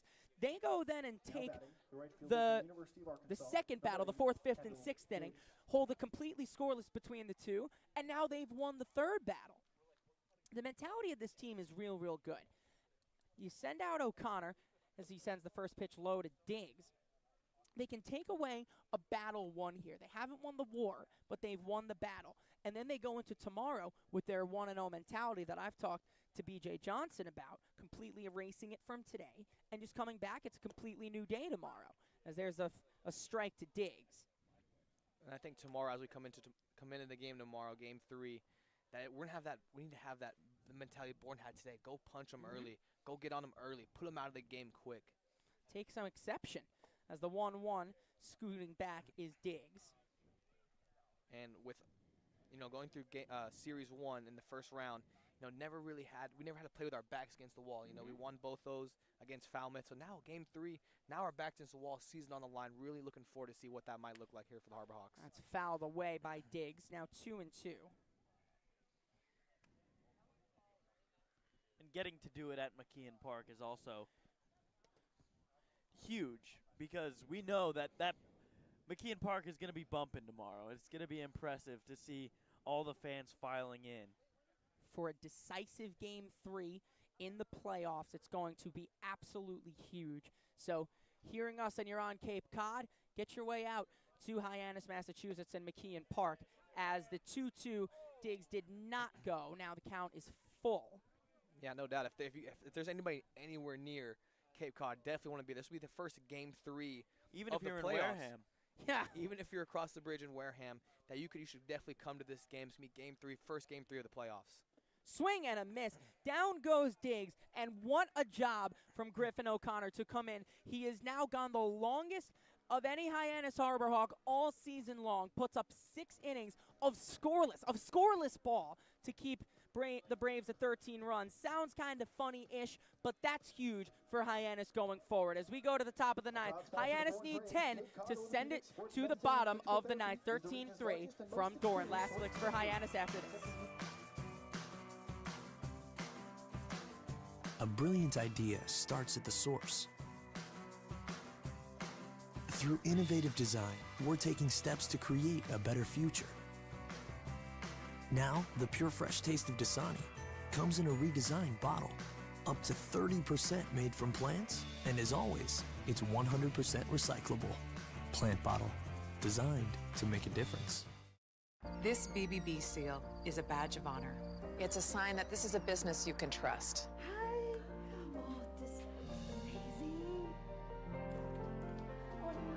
Each year, millions of people see the BBB seal on a door or a window or a website and breathe a little easier. See the seal and know you've made the right choice. Find a business you can trust. Ask BBB.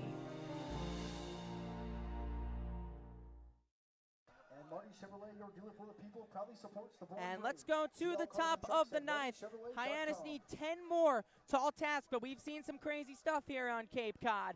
And for the last 3 outs, they will bring on UMass Amherst legend. Hey now, Josh Schreiber. UMass Amherst legend, Max LeBlanc.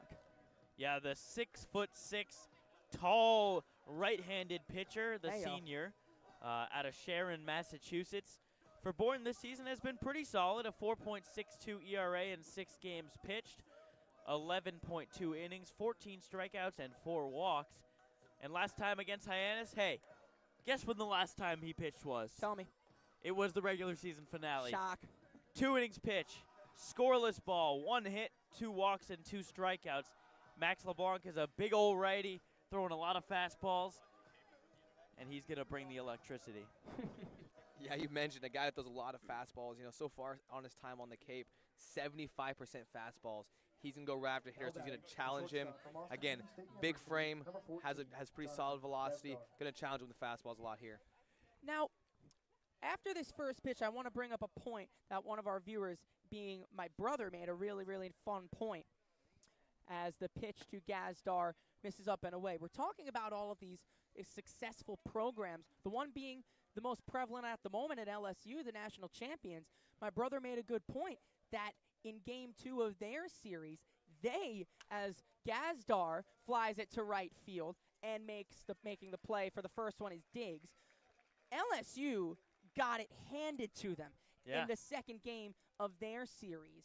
I mean, I don't even remember what the score was, but Florida got themselves momentum, get back into the series, but what does LSU do? They come back, punch back even harder the next day, and take the College World Series championship home with them. That's a shout-out to Ben Kirsting right there, as the first pitch to Lane is fouled away. And a young fan hustling over, he makes the great play, gets the foul ball. But back to the point, Ben, a really, really good point there, as Hyannis hope to make that their destiny as Lane swings and misses. They get a really big defeat handed to them today in a very competitive series, and they will look to come back to keep it completely out of their hands. If they get a big victory of their own, they can be likened to LSU, as there goes Lane swinging.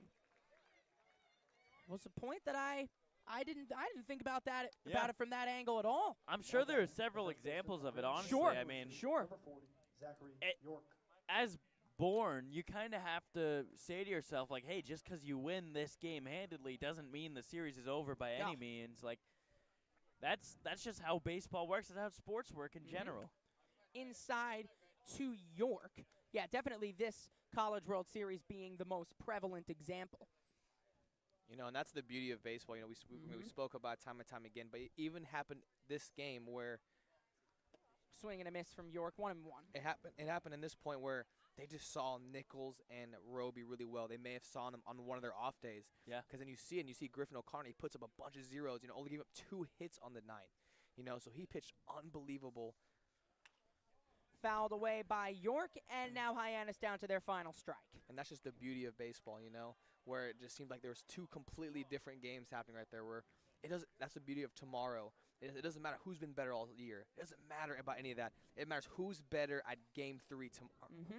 The 1-2 to York is a fly ball, foul territory. Ranging over is Foster, and it just about makes its way out of play, and York stays alive for one more pitch. Yeah, guys, I can't wait for tomorrow's game. Oh, man. It just because this game doesn't matter. Game 1 doesn't matter. The regular season didn't matter. Round 1 didn't matter. None of that matters. It doesn't matter who's on the mound, how they did this season. It's who is going to be better tomorrow night at McKeon Park. It's a 1-0 mentality tomorrow at McKeon Park as York lets us wait one more pitch for it. 2-2, 13-3 the score here from from Doran Park. 9 runs in the first, 4 runs in the second. Nothing doing since for Bourne. The 2-2 to York. He got him looking. Ball game. And that ends a thrashing by the Bourne Braves here in Game 2 of the Cape Cod Baseball League playoffs, presented by Duncan. And as it finally ends, Bourne 13, Hyannis 3. They did scratch 3 runs across in the bottom of the 8th. And despite the scoreline, as we said, we'll wrap it up here one more time and say it one more time. They add 3 runs and give themselves something to look forward to tomorrow, as there are some positives to take away from this game. Yeah, no doubt. Again, only 2 innings going down 1-2-3. Offense finding a way on. You know, again, pitching just struggled there early in the game. Griffin O'Connor one last time. Great job there on the mound, eating those innings up, saving our bullpen. A lot to look forward to tomorrow. Yeah, I mean, we keep saying it. A lot to look forward to tomorrow, and I'm looking forward to seeing how this Harborhawks team plays with their season on the line. You win, you move on to the next round, you go to the championship for the first time in 8 years, you lose, you're going to school. So that's pretty much it. Yeah, like you mentioned, I cannot wait for tomorrow. Game 3, both teams backs against the wall. We haven't seen it yet this playoffs. I cannot wait. They're going to have a great matchup. Again, both teams backs against the wall. Haven't seen that between any teams this playoffs. Let's get it done. Absolutely, as we will take it to McKeon Park tomorrow night for Game 3. Head out to McKeon Park for Hyannis. Show your support for the Hyannis Harborhawks. They dropped Game 2 tonight, 13 runs on 14 hits and no errors for the Braves, 3 runs on 6 hits and 1 error for Hyannis. 13-3, your final score from Doran Park. For Josh Schreiber and Nico Sharp. Fun is your thing. If you live here, tough is your thing. Smart is your thing. Caring is your thing. If you live in Massachusetts, community is your thing. Since 1972, the Massachusetts State Lottery has provided over $25 billion to help cities and towns with the things they need most. If you live here, giving is your thing.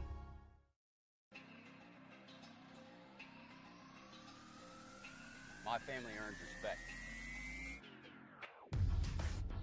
My family clears bases. My family breaks records. My family wins MVPs.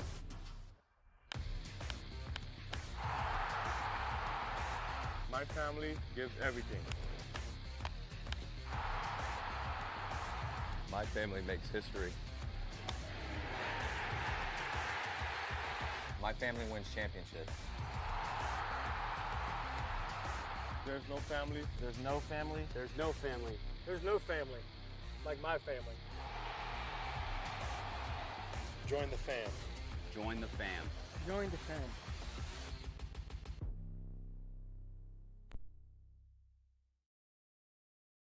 When Alaska Airlines needed a partner for the complex operations of travel, they made the switch to T-Mobile. Our 5G has Alaska Airlines and their customers covered, from major hubs to remote destinations. With 5G coverage ready now for the demands of today and the future. T-Mobile's network powers Alaska Airlines as they deliver next-level care for all customers. 5G ready now. That's how unconventional thinking is better for business. Coke Zero is now Coke Zero Sugar, with great Coke taste. Some people were excited to hear the news, some were skeptical. So we're not going to have the star of the show you're watching come out and say, "You'll love it." No special jingle written by this week's hottest pop star. No famous internet celebs who happen to be holding the label just so.